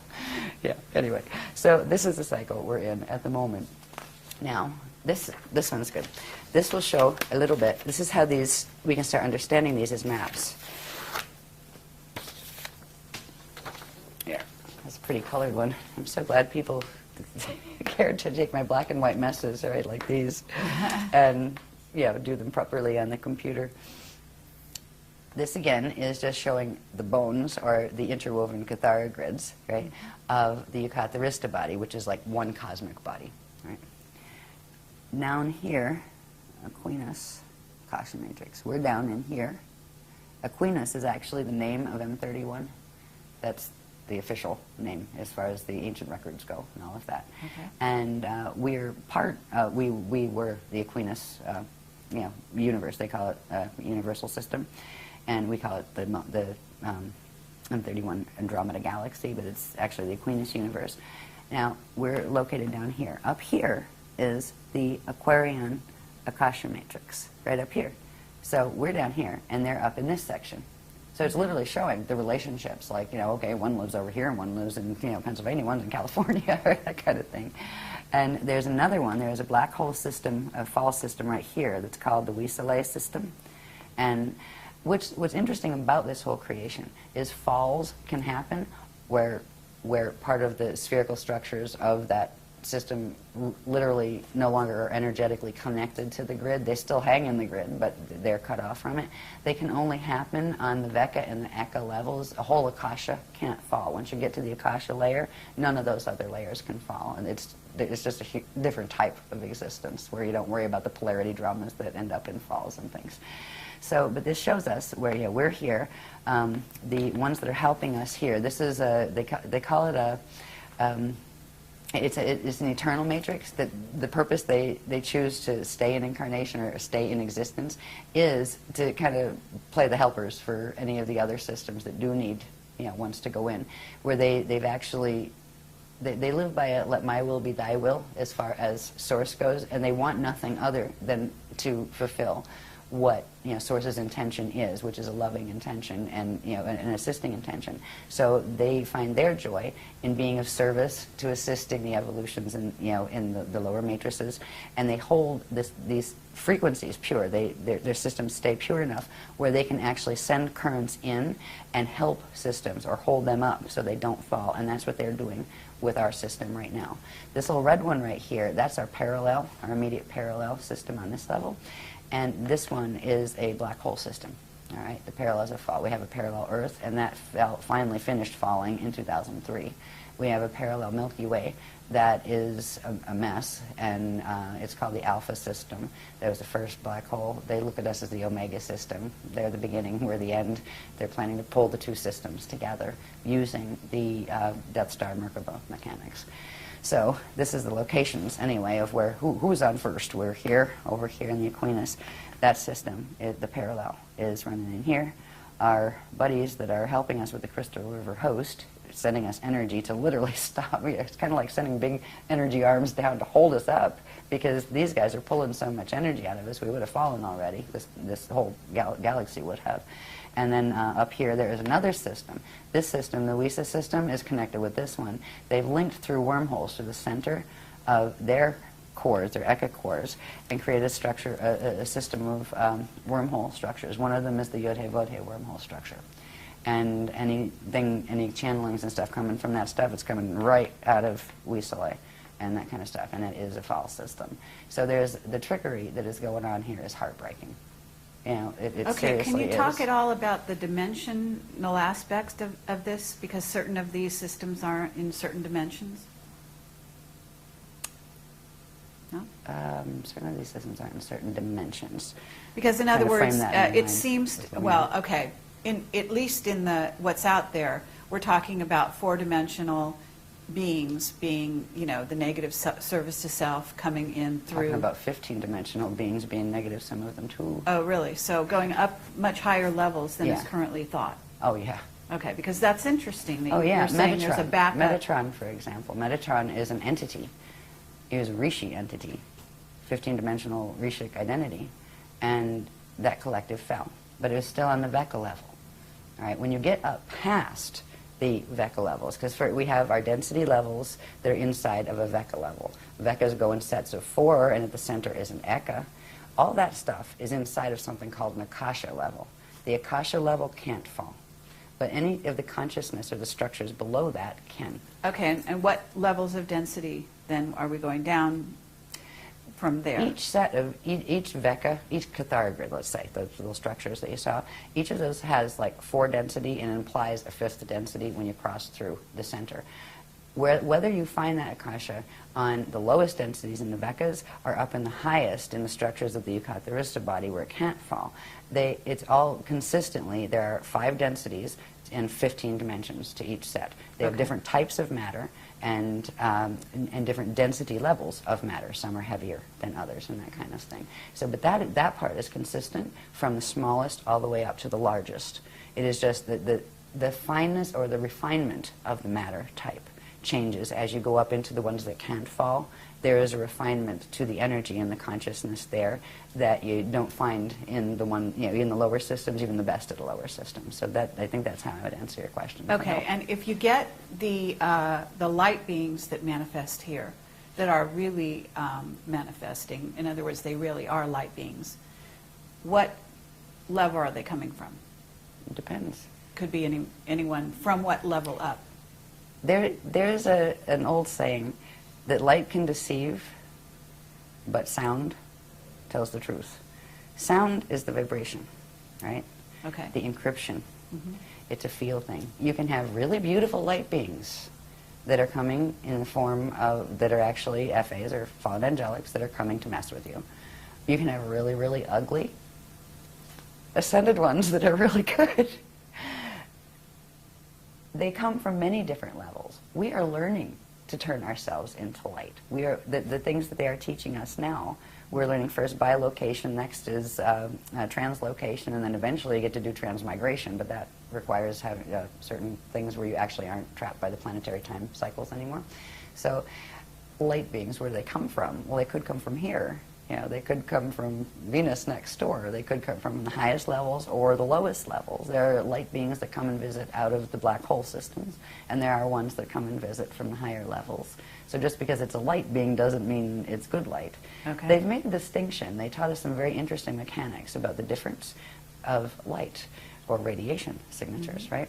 There's something called Ashayana, living light, and it's a very specific configuration. It is created out of 3 units that form a light unit, and matter forms actually build out of these, right?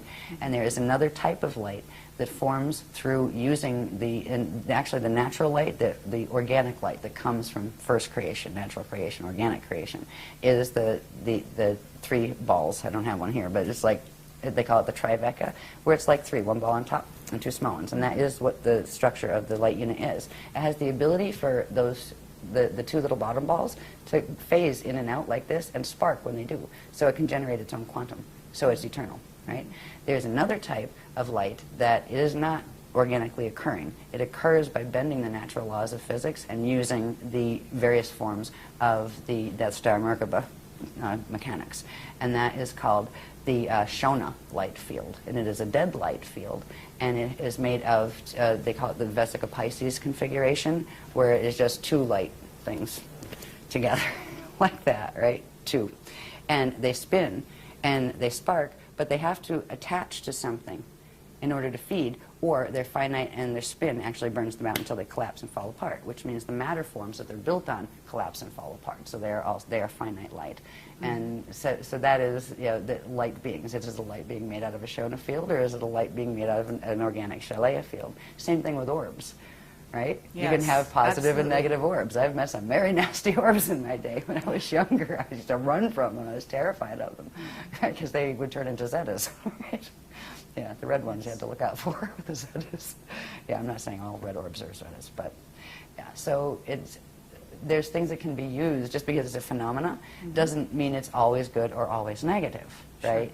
Sure. That's where learning the sense encryption and that's very helps. valuable for people to hear. Yeah. Good. Okay, back to where are we? Oh, I'm going to go through this quicker. Are we here for ancient times? This is showing a close-up of that. These are my hand-drawn ones, right? Which, in certain ways, I can read them better, probably because I drew them. But they're much prettier when they're done on the computer. This is showing that same thing. It just happens to be tilted the way I drew it first, right? That's that same thing that was up the top before. And this is showing right here where our Vecca system is, right here. But this here is pulling it out so you can look at it a little more closely. Instead of just having the natural Cathara grid structure, right, which is the bones that our sphere there would be built on, there's this tilt, right? The bones are here. The natural Cathara grid, that's the Aquinas matrix, which is M31 Andromeda. And this is the Milky Way. Now, we're still energetically connected through Earth, right to, if you notice, there's numbers on these little centers. They're called Cathara centers. Through number 3 on the Andromeda, or the M31 grid, and number 3 Earth on this grid, they are connected. That is the link that has been holding the Milky Way connected to Andromeda. And if the host mission was to try to help the Milky Way evolve back into its natural position, because if something gets stuck like that, eventually it'll fall and be off the grids where it will become finite until it burns out as quantum. So there's always rescue missions that try to bring something back. Earth has been a place of, and so was Terra before Earth became Earth down here. There was a star here called Ashayana. And that is actually the host star that the fragments of Terra were put in to begin this solar system down here in density 1. That's described a bit in Voyagers. But this is showing the offset, where this is the, say this is the north axis of M31. This is Milky Ways. They're off tilt with each other. And that actually creates distance in space-time. A couple million light years. What is it, 200 million? I forget. I used to know. Anyway. But, so that's just showing in these maps. Now, you can see that just a little bit closer when you bring it in, just that little part. That shows those misalignments, where this was the natural structure, and that's the structure of the M31 Andromeda galaxy's core template, right? And these are the 12 main stargates in that universe, by the way. This is our Milky Way system. And right here on the number 3 gate, that is where they are still connected, All right, these others, there's a whole set of these that show the black hole system. It's called the Prosiac black hole, and it's a mess. I mean, it's just, you can see the dynamics of how it works and the energy twists and stuff, but I'm not going into that on this one, on this particular presentation, because it takes forever. But they're just showing the offset. So, and what this translates into is that distance that we're seeing between M31 galaxy and Milky Way galaxy. But they are one, and that is our home system. And if we are going to ascend out of the Vecca matrices, we have to ascend through there. Anything in this matrix has to go out through where it came in from, because of the encryption that you carry. You will carry the encryption of the gates you came out of, so you need to use them to go back, in the Adashi returns. So anyway, that's on some of that. Anything more here? Yes, this just gives an idea of how this, when you put the probability, the Hara bodies, right, that form the probability sets. And if you see, look in here, we had a whole bunch of these, and bless Willa, her and Bob typeset them all the little numbers, so you know which lines, because this becomes important. We actually use drum codes to bring in very specific frequencies by using the numerical coordinates that go with the specific systems we're trying to bring the energy in from, to bounce out the ones from the black hole systems that are coming in. I mean, it's quite sophisticated, the technologies they're showing us to use. Oh, okay, we're all learning how to beat on drums, right? You can't beat on it, stomp on the ground, right? You're an energy system, stomp, get the vibration in. But this is showing us the same thing that we were looking at before, where it shows the, you got the Arista map, right, and we're over here, but now it's showing the probability systems that we're in. So where our little Cathara grid is, there's actually, every one of these has a system that looks just like this, but a smaller one, right? And then every one of these inside of that has that. So you have all of these probability systems on each level. And you have what, at a certain point, you'll see there ones that are the metagalactic level. And the metagalactic level is where we're having issues with the parallel metagalaxy that goes down into the galaxy, and the black holes link in the center. And that's where, on our parallel, what's called our parallel Vecca, we are in Vecca 5, and they are in Vecca 2. That would be our parallel. They're at 90 degrees. They're actually pulling, pulling our system in. So this is just another way of looking at it, but showing not just the bones, but also showing the many, many layers, the wheels within wheels, the spheres within spheres. And these are all probability fields that interact with each other and pass through each other. So there are gate systems between all of these organic ones, and now there's wormholes that don't belong there too. So it's a really big story. No doubt about it. Right? Sometimes I just go, yeah. This is just a simple one after you saw just a little bit. And like, these are very detailed. Like we tend to, I think everybody carries little magnifying glasses around with them at this point for any of the chart facts that come out at workshops. Because all of these are actually numbers that mean something and words that mean something, right? But you usually need like, micro lens to read it. But this is showing a close-up of the section of that map that we just saw that corresponds to our galaxy. And it's showing how these can be translated. These locations can be translated into, like, where is the Milky Way core, okay? If we go and find Milky Way, this is something like in the science books, right? The local group of galaxies. We got the Milky Way here, we got M31 up here, right? These are those two that used to be together. This is what science already knows by, studying space in the way they study it. The core of Milky Way, they already know, has a black hole in the center of it. The core of Milky Way's black hole would be right here.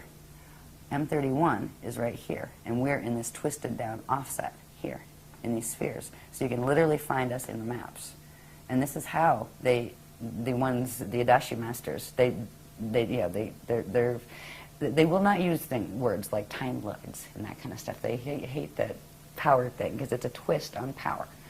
The Lord concept where, oh, Lord and Master, so above. They really just don't come from there. They are adepts. They are adept at what they do. Yes, they have achieved Christ's star ascension. But anyway, they use these. These are their coordinate maps. And you know how they use them? Once you get to the point where you ascend, you simply visualize it. It runs the encryption through your field, bang, zoom, you're gone, you're there. Speed of thought. And that's what So there's a purpose behind showing this, in other words, such that the individuals that see it can then begin to internalize the maps themselves Yes. and then start, because It there's will going help. to be It will act. It will bring back their own ancient awareness Activating of their these memories. things. Yes, that's Yeah. why the guardians wanted to be able to show. Okay. That's why we use tons of graphs every time we have a workshop. Okay. Yeah, but it helps. I mean, if you can read them forever and kind of go, oh, okay, I kind of get that. We just help you. Don't worry about it. Just watch the sequence, and often it is the sequence, because they'll show this graph, then they'll show this, and they create a wave, an activation wave. That if you have the codes that correspond to this, and if you don't, it won't affect you at all. You say, I don't know, whatever, right? But you will start to. It will help you wake up to to the ancient knowledge if you okay, carry and it. is there a correspondence in some of the crop circles? Yes, to both sides. Yeah. Yeah, yeah. Some of them are very not friendly, and some of them are. I remember we were really thrilled when the guardians actually said, that's ours. There was only one. There was one. It was a number of years ago, but we actually have a picture of it on one of the covers of our Templar manual thing. Yeah. Where is that? Milk Hill on that one? Yeah. In England. Any of this? Oh, this is just showing you when we talked about the overlap between us and our parallel. Okay? We're back in these maps again. These are called the probability maps. When we look at them with just the balls, without And bones. when you're calling them probabilities, are you saying that, in other words, that means that certain things could change within these maps? Certain areas could activate, certain other places could close down? Yes and no. Yes, but within a parameter. Okay. Within a set parameter. After a certain set of things occur, a probability locks in. Okay. And then whatever is in that probability must follow through to whatever the natural next point is. Okay. And that's what we've been stuck in. We've actually been stuck in this probability system on Earth for ages now, for many And what you're 100,000 saying years is the longer than we should have. probability system here locked in, and that's why they're doing a 200-year evac, as you call it. The probability locked in when the solar core closed, the sun is dying. All right, and that is going to start at some point create, red pulse, which is a vapor wave that takes out any life on the planet. And when that event happened, that is something that you can't go backward from. All right, so you are locked into that probability, and then there are various versions of what you might see, but certain things are going to happen, period. And you can't change them no matter how much you push out and visualize it, right? Or no matter how many people you get together to do a world peace meditation, right? Because we try to do those too, right, to help the grids. Yeah, so we did lock into that probability, and when the solar gate things happened. The fact is, I'd in our also system, like to talk about why or how that happened, that the sun did end up in that place, locked in. But we don't need to digress right here, but just for It'll future. probably get me in trouble if I answer that one fully. But don't I always anyway? There's a group of, there are a bunch of different, it's not just Zetas we're talking about. The Zetas are the little guys on the block. Don't even worry about them at this point. There's a group called the Thetans, and they also run a very popular movement on the planet. And there's another group called the Borgia. They are from parallel Akasha, part of the black hole system. They have been trying to get control of the grids here. Everybody's fighting over the Death Star Merkaba, because it's here and it can be activated. So you're and now there's a saying bunch of these- systems that are fighting over this, right? Well, they actually tried to activate what's called the Mica Mecha complex.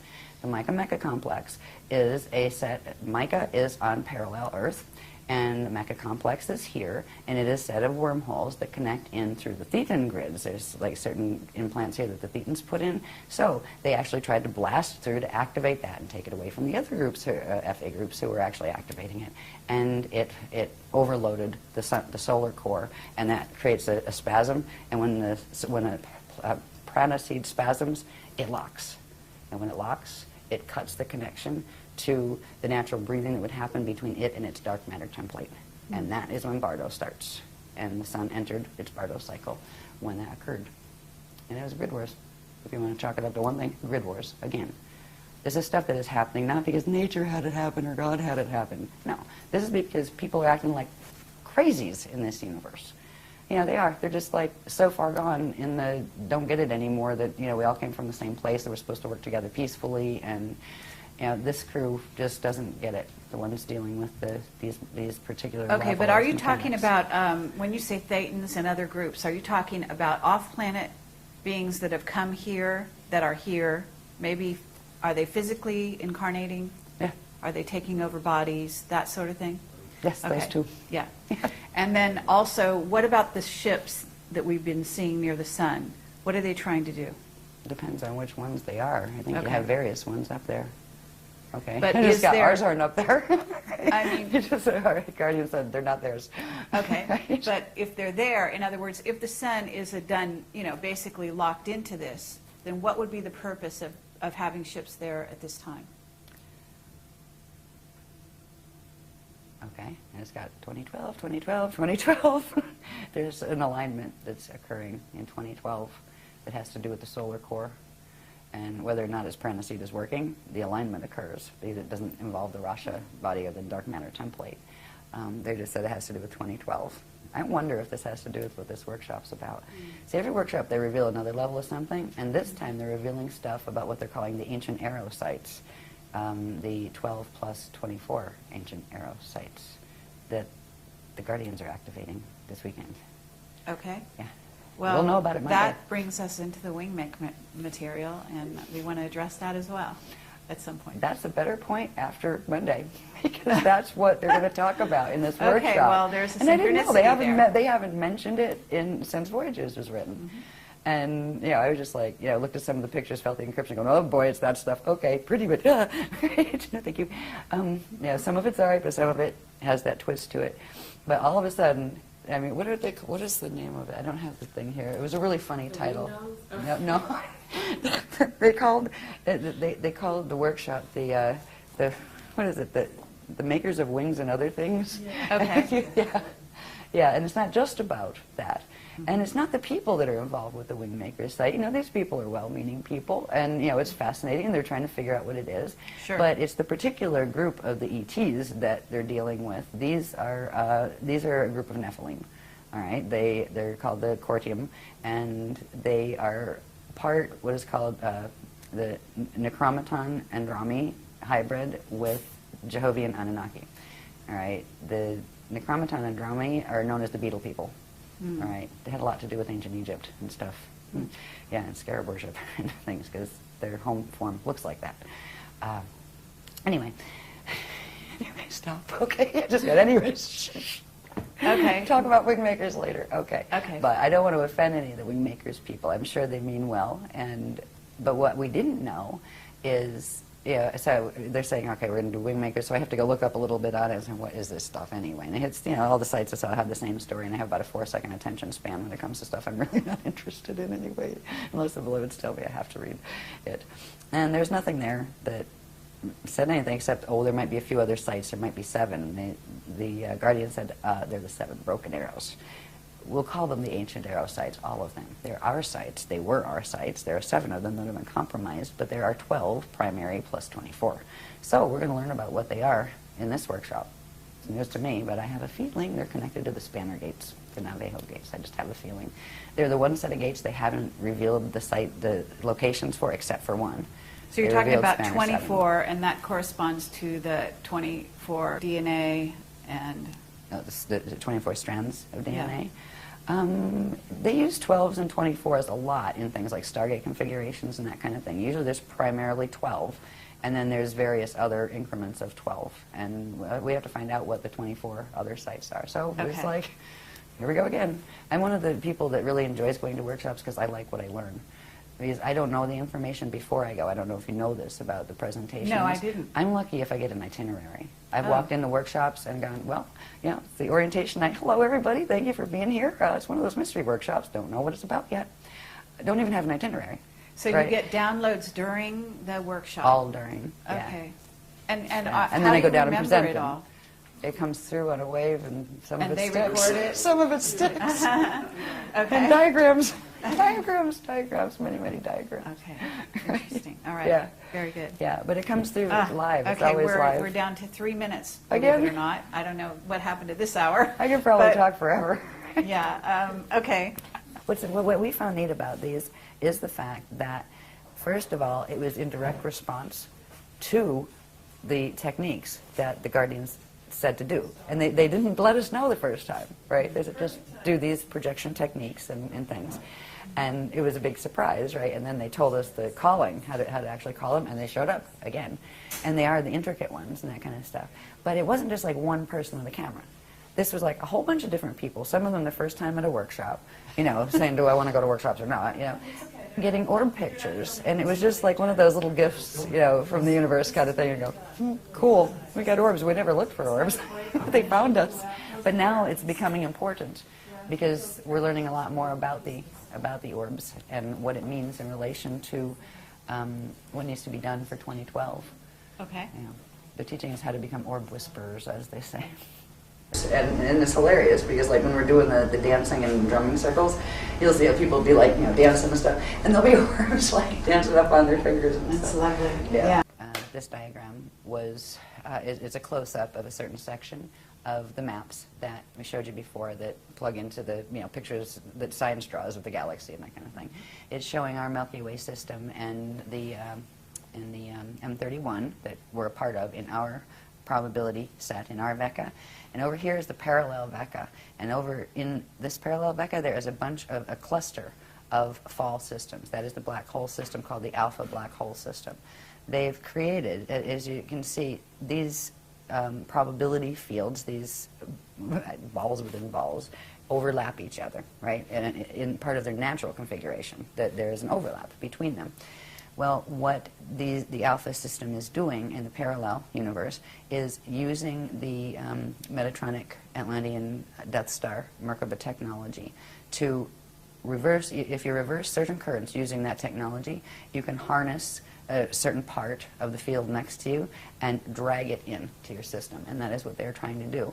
This place in between here, normally they would just be normal pass-throughs, but this one is all convoluted with all sorts of implant structures that are wormhole structures.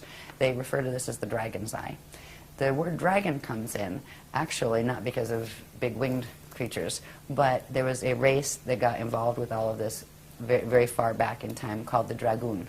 And the Dragoon races took sides over which sides of the fallen ones they were going to side with, and the Dragoon races ended up with some of theirs fallen, trying to help the others. And then you ended up with ones that wanted them all exterminated, ones that wanted just the one side exterminated, ones that just wanted the other. So the dragon races are actually the Dragoon race line. It is a reptilian-based race line, reptilian crossed with what are called equerry. And equerry are a group of the ones that originally were called aquery before they fell. The aquery are from the Aquarian matrix that are the hosters, the ones that are helping here. Some of them incarnated into the falling matrices to try to assist, and a group of them had, this is ancient, way, like, you know, a couple billion years ago, they got ensnared in one of the fallen angelic dramas, and they ended up falling, meaning they ended up in a fall system and they lost their ascension codes. And the distinction with them is they became the equerry, where they use the E instead of the A on the front. And do they have a memory? Will they have a memory of when they weren't fallen? It depends on the fall, honestly. It depends on, because the blank slate technology, when this thing does its whole thing, it just completely wipes you clean, where you don't remember anything. You wake up and it's like, yeah, just born here. What am I? Who am I? Where am I? That kind of thing. There are, because that happens when the transition of that fall occurs, because there is a final point of transition when the Death Star Merkaba activates and literally rips you apart and drags you into another field and then kind of assembles you in a facsimile on the other side.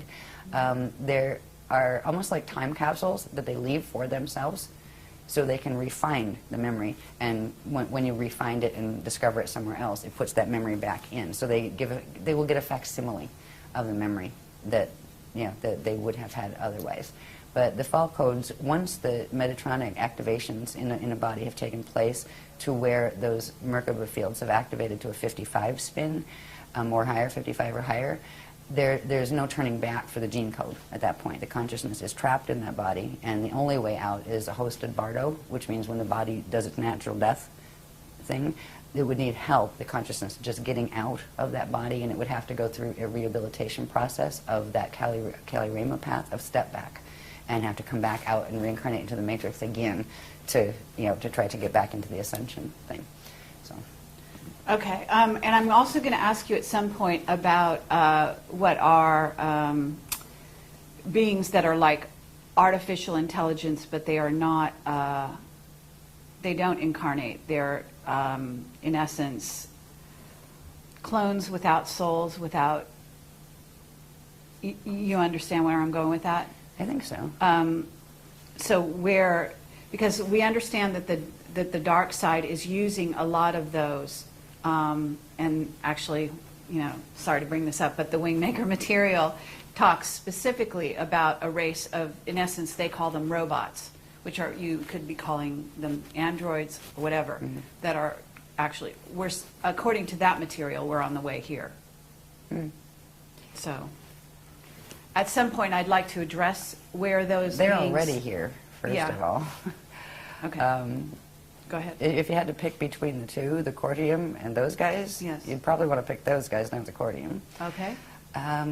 Both of them, like, one's as bad as the other as far as their intentions and what they're up to. But yes, there are a lot of different races who have gone in that direction in an attempt to preserve their finite lifespans, where they started with transferring consciousness from an old and dying body into a new cloned body, cloned off their own, like, just make another copy. But the copies get weirder and changed every time, just like a photocopy or copy. You copy after copy after copy, and eventually you say, what is that? Right. Well, there are races like that. Some of them are already here. As far as invading, I think they're watching too much Caprica. But, yeah, seriously. Because in the beginning, that's how it started, before the Galactica series. That's actually something that is, they're showing some of this drama in those series on TV. But as far as, we've not been, our team has not been warned about anything like that, as far as worrying about that being a problem. Okay. It's like, if it is, it's small compared to the rest of the things that are on the plate right now. Okay. Because it's not going to matter much if anybody invades if it rolls in 2012, right, the planet, right? It's not going to matter much then, because that would wipe out life here. It's not going to roll, though. Right. It would have if the intervention wasn't given, like pole tilt roll. I understand. Okay, so, and we can also talk about that. We can talk about, in other words, what was planned in terms of, are you talking about a pole reversal? Are you talking about a pole shift in which the planet itself would roll? Crust spin. I'm sorry? Crust spin. Crust spin, yeah.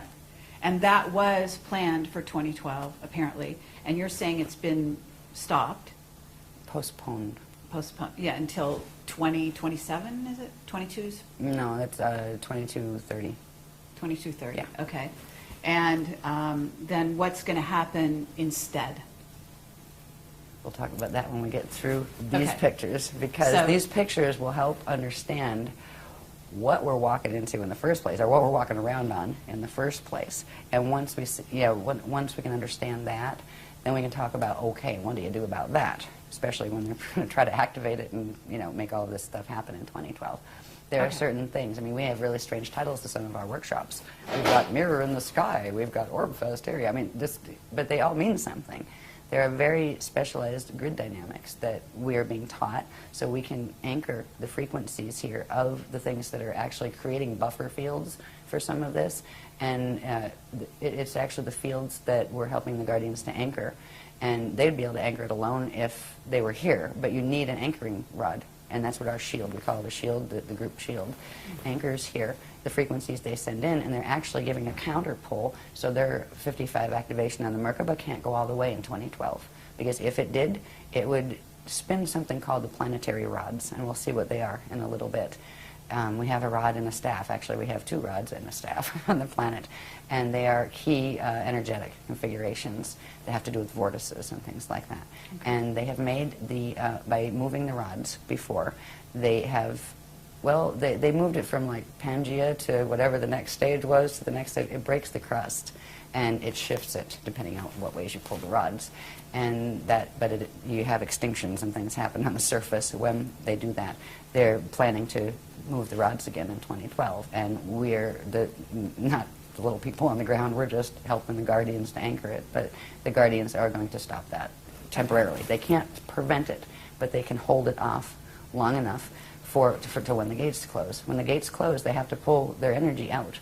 When they pull their energy out, that Merkaba is going to activate. You know, the Metatronic Merkaba the Death Star will activate on this planet, or what's left of the planet by then. So that's why evacuation Okay, can be and a good that thing. is sparking more questions, but I'm going to let you go on. Okay. Right. Okay, anyway, so that was the dragons. I just wanted to show you about that. That's in between our universe, which is really they call it the metagalaxy. It's our metagalaxy, Milky Way, and M31, and the parallel. And it's the parallel is the alpha system that has the black hole systems there that have wormholed their way through into our system that are trying to pull our system down as quantum food. Okay? Okay, yeah, great. Next one. Go on quick, right? This one is Yeah. It gets into the interesting stuff now, a little closer to home, because we kind of started high in structure, right? And now we're Yes. working down. All right. Now, so we went from the galactic level, metagalactic level. Let's go down to the solar system level. This diagram shows the natural structure of an organic living solar system. Notice everybody has this little funny shape called, it looks like a Star of David or six-pointed star. That is a Merkaba star. All right, it implies a Merkaba field, which would be a three-dimensional, star tetrahedronal field around them. All right, and there would be, they come in sets of 12 planets. They have specific relationships, ratios, and sizes in relation to each other and in relation to their center sun. Every one of them have gates in the center. Every one of them has a central staff of energy that it rotates around. And it has two rods, one coming out, well, the rod comes out this way, and then the chamber comes out front to back. Right? The sun would have the same thing. They all have their north pointing up and their south pointing down, right? They each spin on their axis at a reciprocal rate to each other, and their rods and chambers pass through each other and spark, because the rods can be very, very long energetically. So even though the stars and the planets may be long distances apart, the energy fields that their rods and are sending would interface, and when they interface, they spark and they generate quantum. And there are certain periods in the natural breathing cycle, or expansion and contraction of energy cycle, where there's these wonderful arches that take place between the sun and the tops of its planets, and then the planets and the bottom of the sun. It's called the solar symbiosis cycle, and it's a natural living structure of a living solar system. And it generates its own quantum, and it expands and contracts, and all of the planets would have a coronosphere. They would look like stars. That doesn't mean you couldn't live under the coronosphere, but from the outside they would look like stars. And our system started out this way after the fall from Terra. It was actually taken, the remnants of Terra were taken back in through that Kali-Rama step back and reseeded, brought back out down in density 1 as this solar system. So that's how we did the fall from Terra. They actually pulled us back in through the Kali-Rama path and rebirthed this system back out. And it was rebirthed back out in its natural configuration. So that is a natural solar system, and that's what we used to be. Next one. In a natural solar system. Sorry. This is just showing, for instance, with each planet, the natural solar system, you'd have the solar rod, right? And this one would have, it's not shown on this diagram, but you'd have the rod of the planet, and they would exchange energy together, and there would be energy arching through the planet, and there would be energy arching up and down here. There's another diagram that shows it a little better. But this would be, notice the north axis would be the same. There wouldn't be an ecliptic, because the north axis on both planet and sun would be pointing up in the same direction. That means, now, there's something called the planetary shield, that it's an invisible a platform of energy, that is a deflection field that actually forms from the planet spinning, and it's part of the actual Merkaba structure, and it goes horizontal to whatever the vertical is. So you would have this one horizontal. It would be the same horizontal as this one, where they would just be spinning in the same plane. That allows for the natural energy circulation and exchange that's supposed to take place in the living system.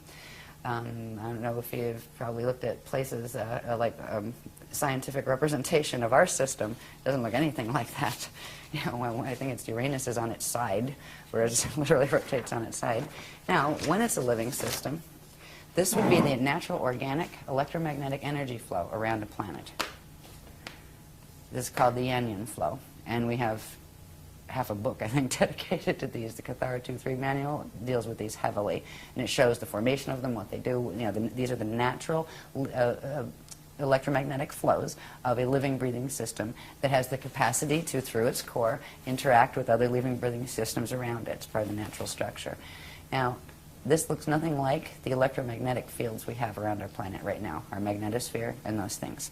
All right, there's a reason, and we'll see that in a minute.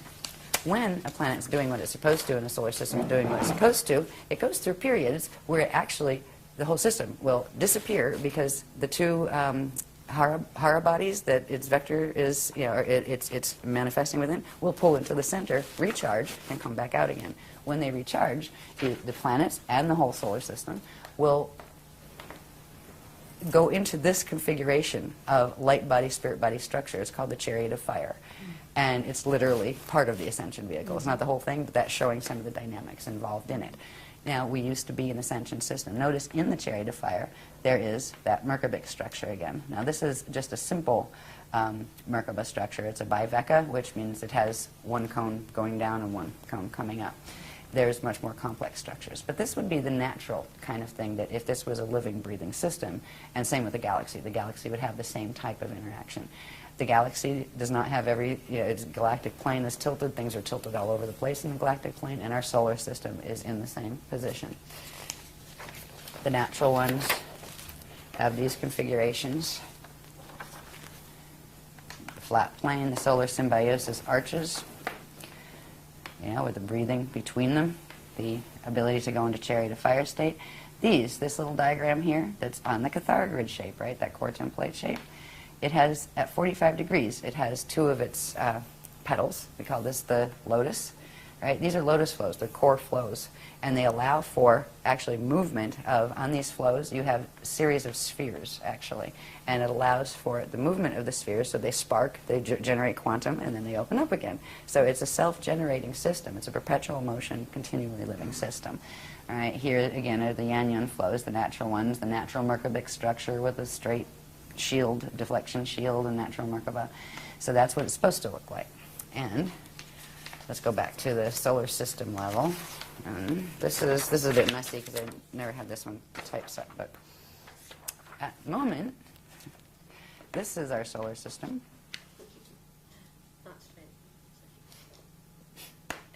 In the center there, you have the inner planets, right? We'll look at Earth in a minute as far as how it's sitting in its solar plane that gives us the ecliptic and all of that. This is the Oort cloud that is, out in space around our system. What should have been Nibiru, our 12th planet, not our 10th. It was our 12th planet. I believe Chiron was our 11th, and then Pluto, and then where the asteroid belt is, there was another one called Maldoc, and that exploded. So this is a mess. This solar plane is twisted here where you have Pluto's orbit, right? That's already going wacky out this way. Then you have Nibiru that actually comes in, I forget, I have the date somewhere, every 3,000, 3,600, something like that, years. On the other end of it, there is another, it's an artificial body that was actually created by squashing together fragments of planetoids and things, and partially pieces of the moon as well. This one is called Wormwood, and it was meant to counterbalance the orbit of this, and they go in and out of the density 2, I think, Sirius system. And I think that's where they said it was. I have it written down. I haven't done the Nibiru stuff in a long time. But it's literally a cycling machine that was their watchtowers here. And it wasn't just so they could come in and watch us every 3,000 years or, see new information. It was to counterbalance this one. On this one, we have over here, what is the names on here? I haven't looked at these names. The Maitreya moon. And up here, I believe, was the Clarion. These were other bodies taken from elsewhere to create this. They literally created this. These are beings that are moving planets. They're moving stars. You're like, we're worried about little grays? Seriously. I mean, at this point, whatever, go ahead and abduct me. Jeez, you'll be sorry. I'll fight back this time. No, I'm just kidding. But anyway, the thought of the scale of what is going on here, this is not natural. We don't see this one yet. It was due to come back in, actually, not Nibiru. Nibiru is not due for, I forget, it's like a couple thousand years still. But Wormwood was going to be coming back in.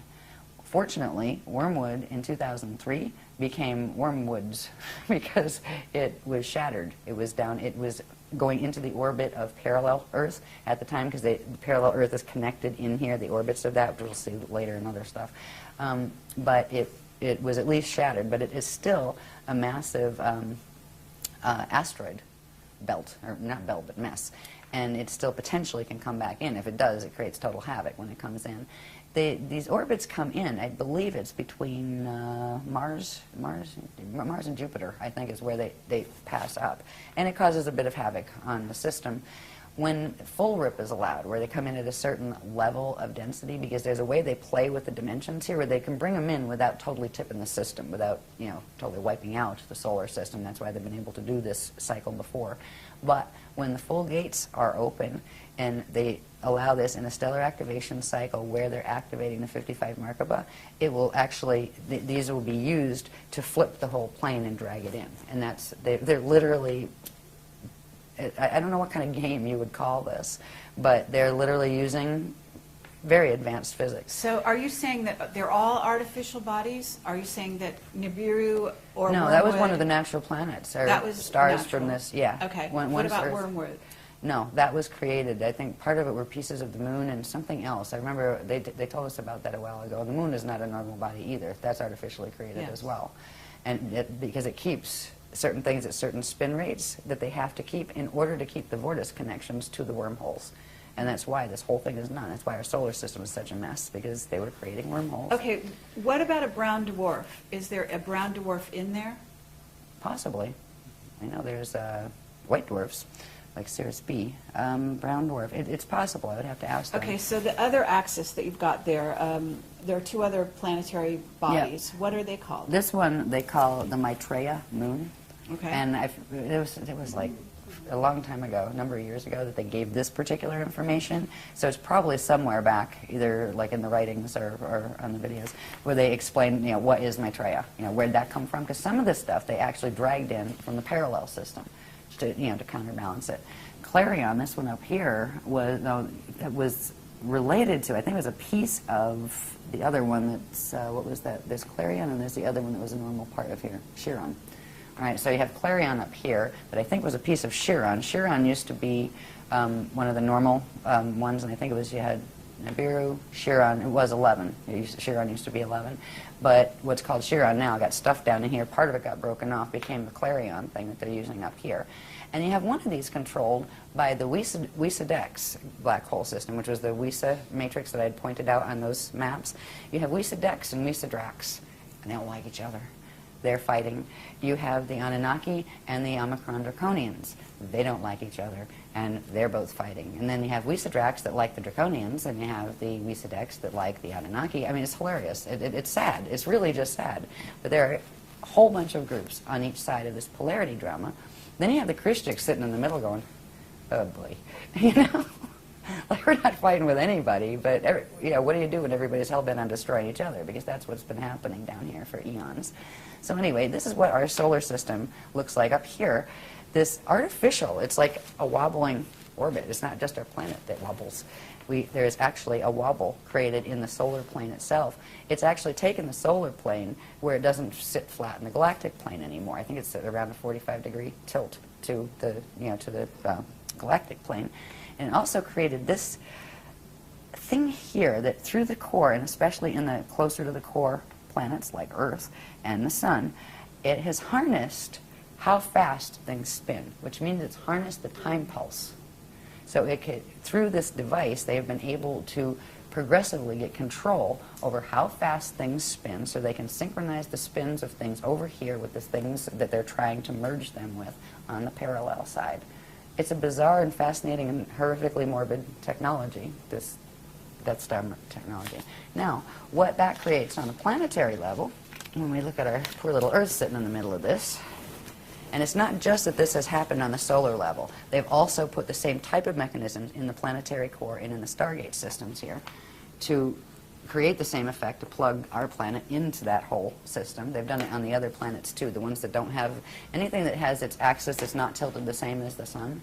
is either in its normal place and the sun got tilted, which is part of the case here, or it's not in its right place, because they should all be sitting on a natural, vertical and horizontal plane with each other. This is what we have right now. And like the science tells us this is normal and this is natural. Wow, our planet's tilted about 23.5 degrees and it does this cycle called the precession of the equinoxes. And we've got the ecliptic shield, that cuts through. The sun's shield is here and ours, comes here. This is totally twisted. Our planet is tilted. This messes up its entire system. It's not just tilted. This one here shows at least a relatively normal-looking cathara grid inside.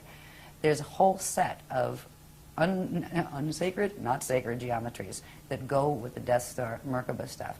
It has to do with the shapes of the flows. Where before we had I talked about those the arms that the petals that stood out like this, and they're at 45-degree angles, and they phase and spark and generate quantum. Right? There's another one that has them pulled down like this, where they look much more like a flower. We call it the daisy of death or the bloom of doom, but they're phase locked, where they can't phase, and that means it can't generate quantum. It means it's a planet that is dying because it can't breathe. And that's one of the things, and it constricts the cathara grid at the center. And so something, I think we have one that shows that. What that also does is create a bulge at the equator where it squashes the natural spherical shape down. Hello to Earth. Is there also a correlation with the cross?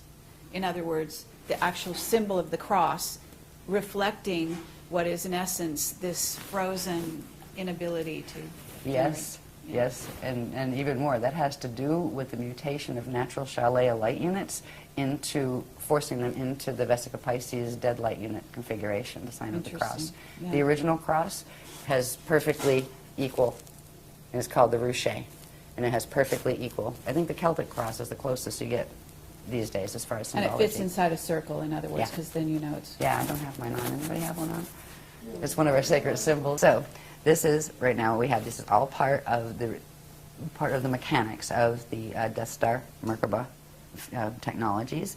We have the unnatural precession of the equinoxes. This is called the sextant shield. It's actually it's a distortion shield of energy that keeps those vortices spinning at their tilted angle. It keeps us aligned with, we flip between being aligned with Polaris, which we are in that phase now, and flipping back into alignment with Vega. And we just keep cycling back and forth and wobbling back and forth in the precession of the equinoxes, and they're not normal. They just released when was Ireland, November last year? They just released some, October, yeah. They just released some fascinating things about the old pagan rites and stuff and what this actually has done in its relationship with parallel Earth. This was done for a reason. The cycles of the equinoxes and the solstices have to do with alignments between parallel Earth and here, and between parallel Earth and the center of the Milky Way galaxy, the black hole there. And that's what we're looking at coming up on in 2012. And that's why 2012 was, the Mayans got the word it was going to be the end of times and those kind of things because of the dark road. Yeah, the dark road, all right. So these things, these configurations that we're seeing, the sextant shield is not the natural clock or shield, the natural spin ratio that you would have for the planet on its axis. They actually have been accelerating time for the last 13,000 years to make it faster so it would catch up with the parallel antiparticle universe so they could merge them. And it means our days have gotten shorter, our spin has gotten faster as far as on the planet and that kind of thing. There's other aspects to this that are created by this technology, and all of these go together, right? Like when you see one, it implies the others. Mm-hmm. This is our poison apple. This is the net field. Okay, now part of the poison apple isn't shown here. I'll show that on this one. But this is literally a containment net. It is a Shona, which means that made of biveca light units instead of living light units, containment harness. And this is what the Death Star Merkaba actually creates around a planet, a system, or a body. When you work those Merkaba mechanics, this is what you're creating. It's a torsion field that constantly circles energy in on itself, but does not have a connection to anything outside of itself, except of what it can feed off at its center from its core.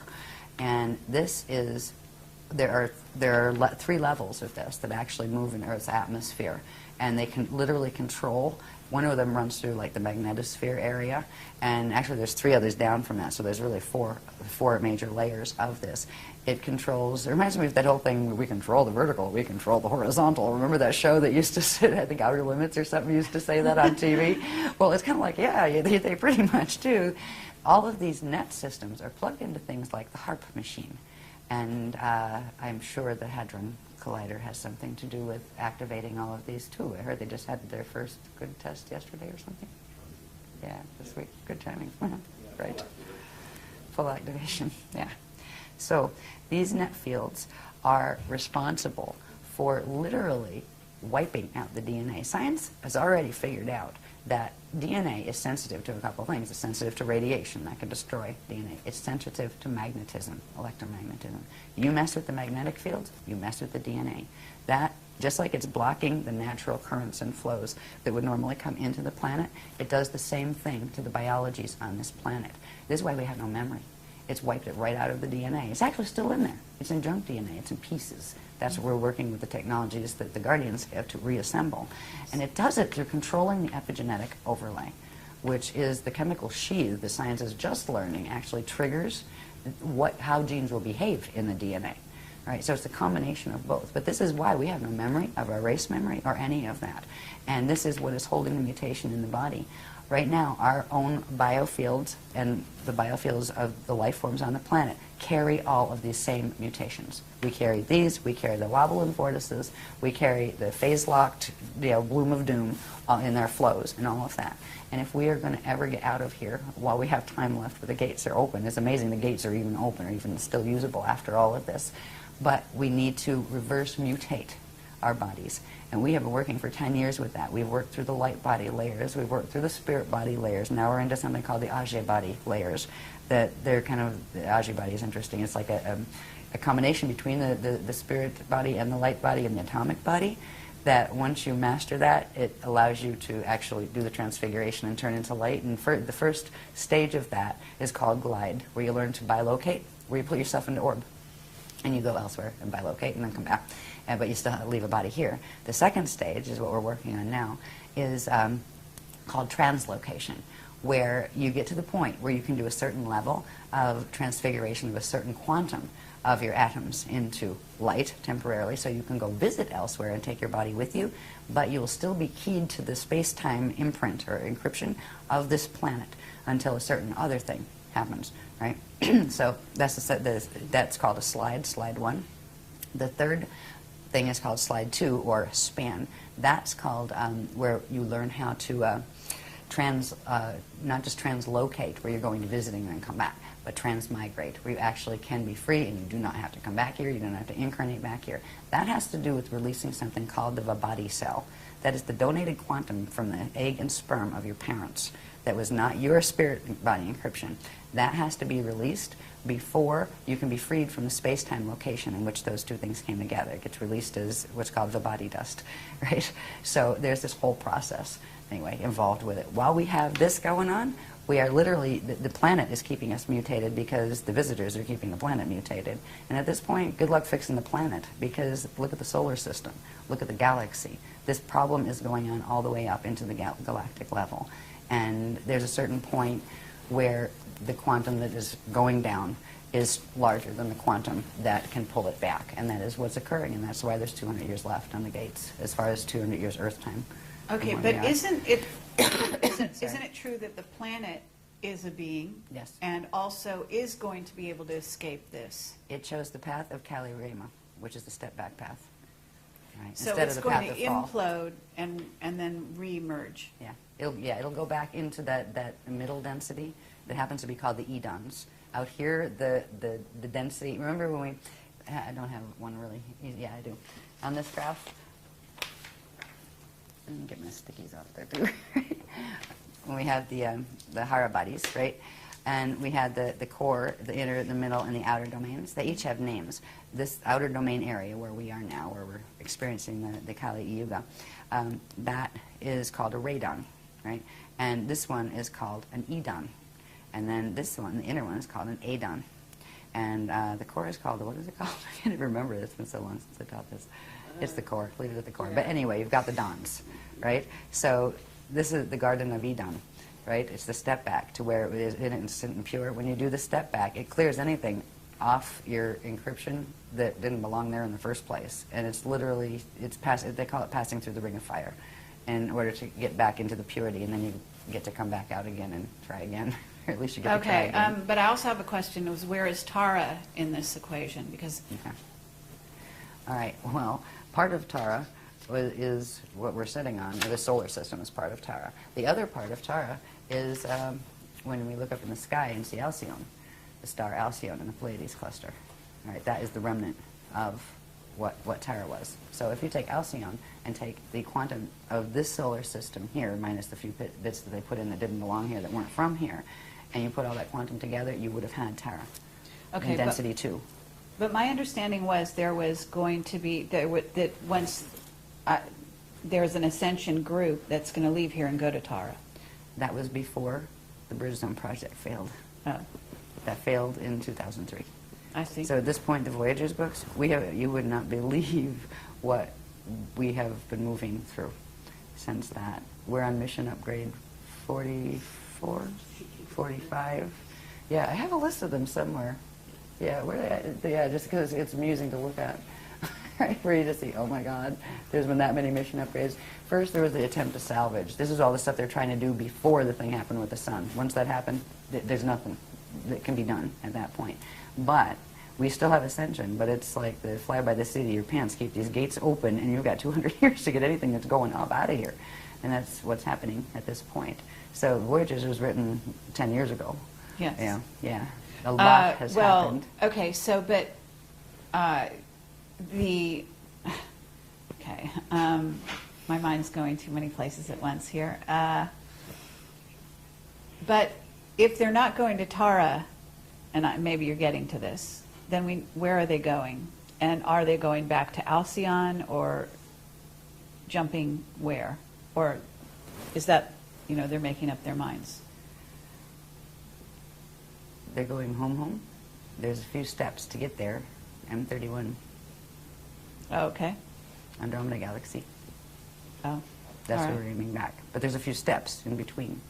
The first Okay. set of steps has to do with something simply called higher Earth. We're in the lower Earth planes. There are a set of planes that are still in predicaments. They're still connected to this mess that we've been looking at. But they're in much better shape. They're not under the net. And that's the first stage, where we go to higher Earth. Then there's a level beyond that that's still part of the Earth plane's quantum that's called median Earth. Then, if we go back to remembering when they were telling us about the history of how they seeded the Amenti rescue mission in and created the solar system, there was a host star here that Amenti Earth had been seeded into, and that was called Ashayana. So that will be the next stage.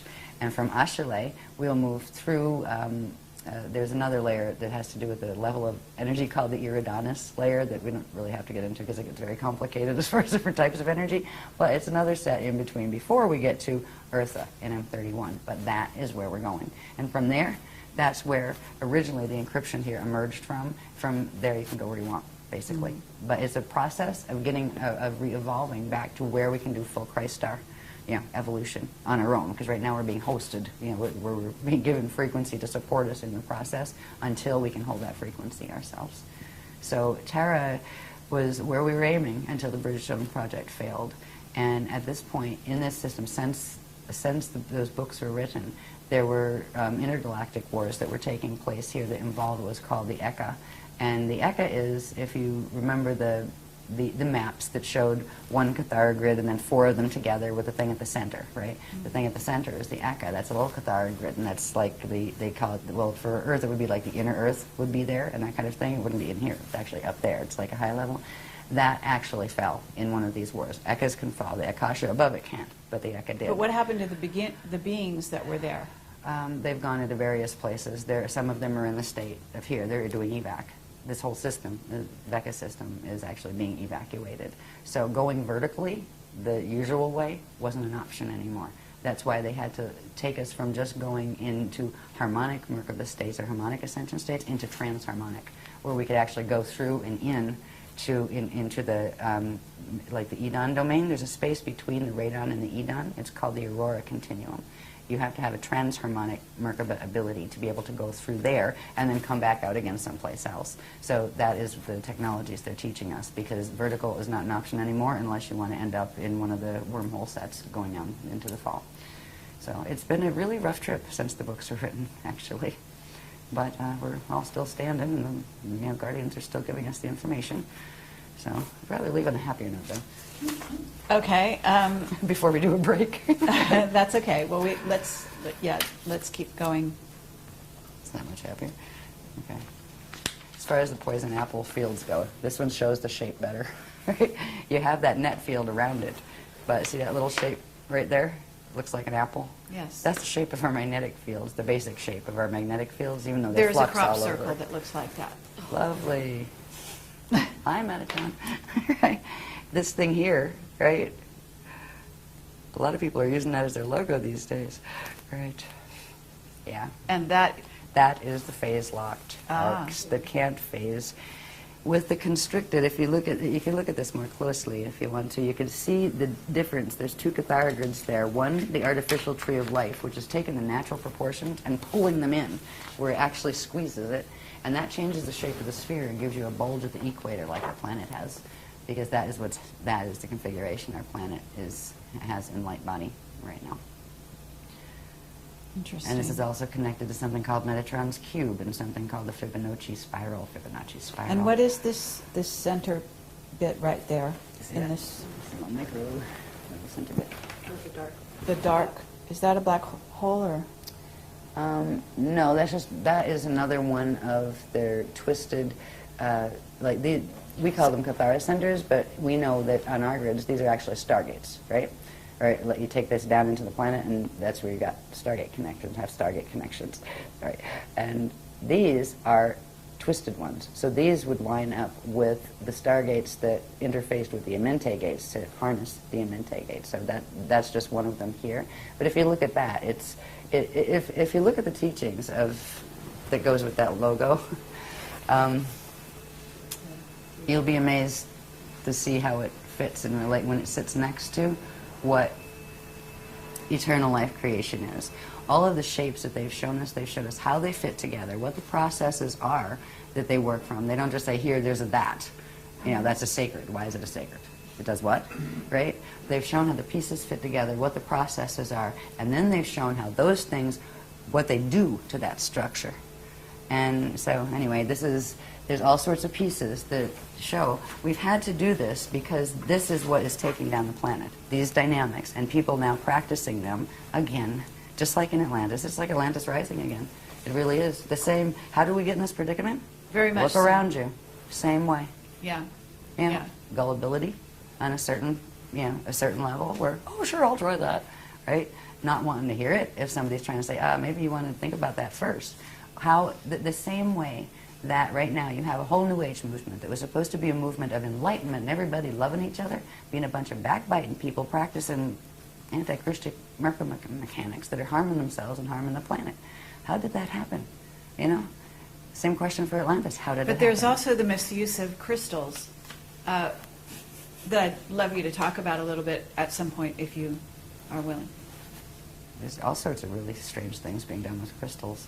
I think I'd probably rather get through this stuff, and that's kind of like, Yes. that's kind of like orbs. You know, can have- crystals, orbs. Tarot cards, no. Yeah, I like tarot cards. I'd like to design a deck, actually.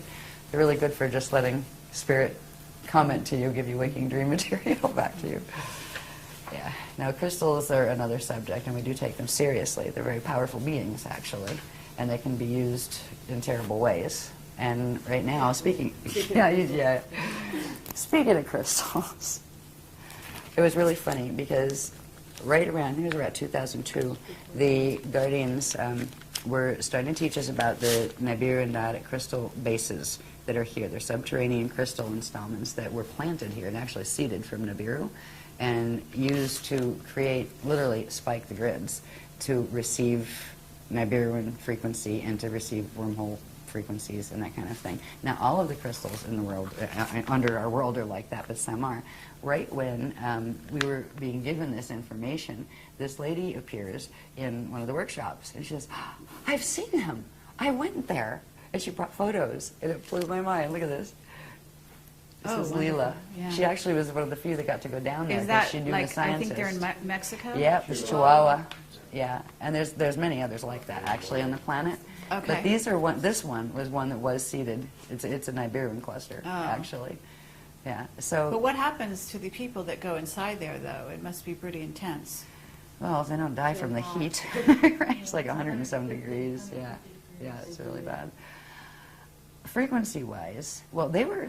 You could do interesting things with those. Now they're not so bad because the Guardians have worked in a way that has recalibrated them, because there's been a whole bunch of deals and treaties going on, because the ones that broke the original Treaty of Altair that was talked about in the Voyager's book, they found that they lost that round, and the other ones are going to take them over and take over their grids. So a bunch of them handed their grids back over to us and kind of, we'll be nice now, right?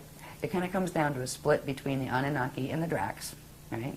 And on the Dracs you have Omicron Draconian, you have the others, Odedicron Reptilians, and a bunch of others. And then on the Anunnaki side you have the Tothian Anunnaki, which are like the snake people, and you have the Jehovian Anunnaki and a number of others. And then you have the Weeses taking sides. You have the Weesadrax, the Weesadex. And what about the Syrian Anunnaki? Where do they fit in? You have they can come both Jehovian. There's some Jehovian ones, and like Nibiruan ones are primarily Tothian, but not all.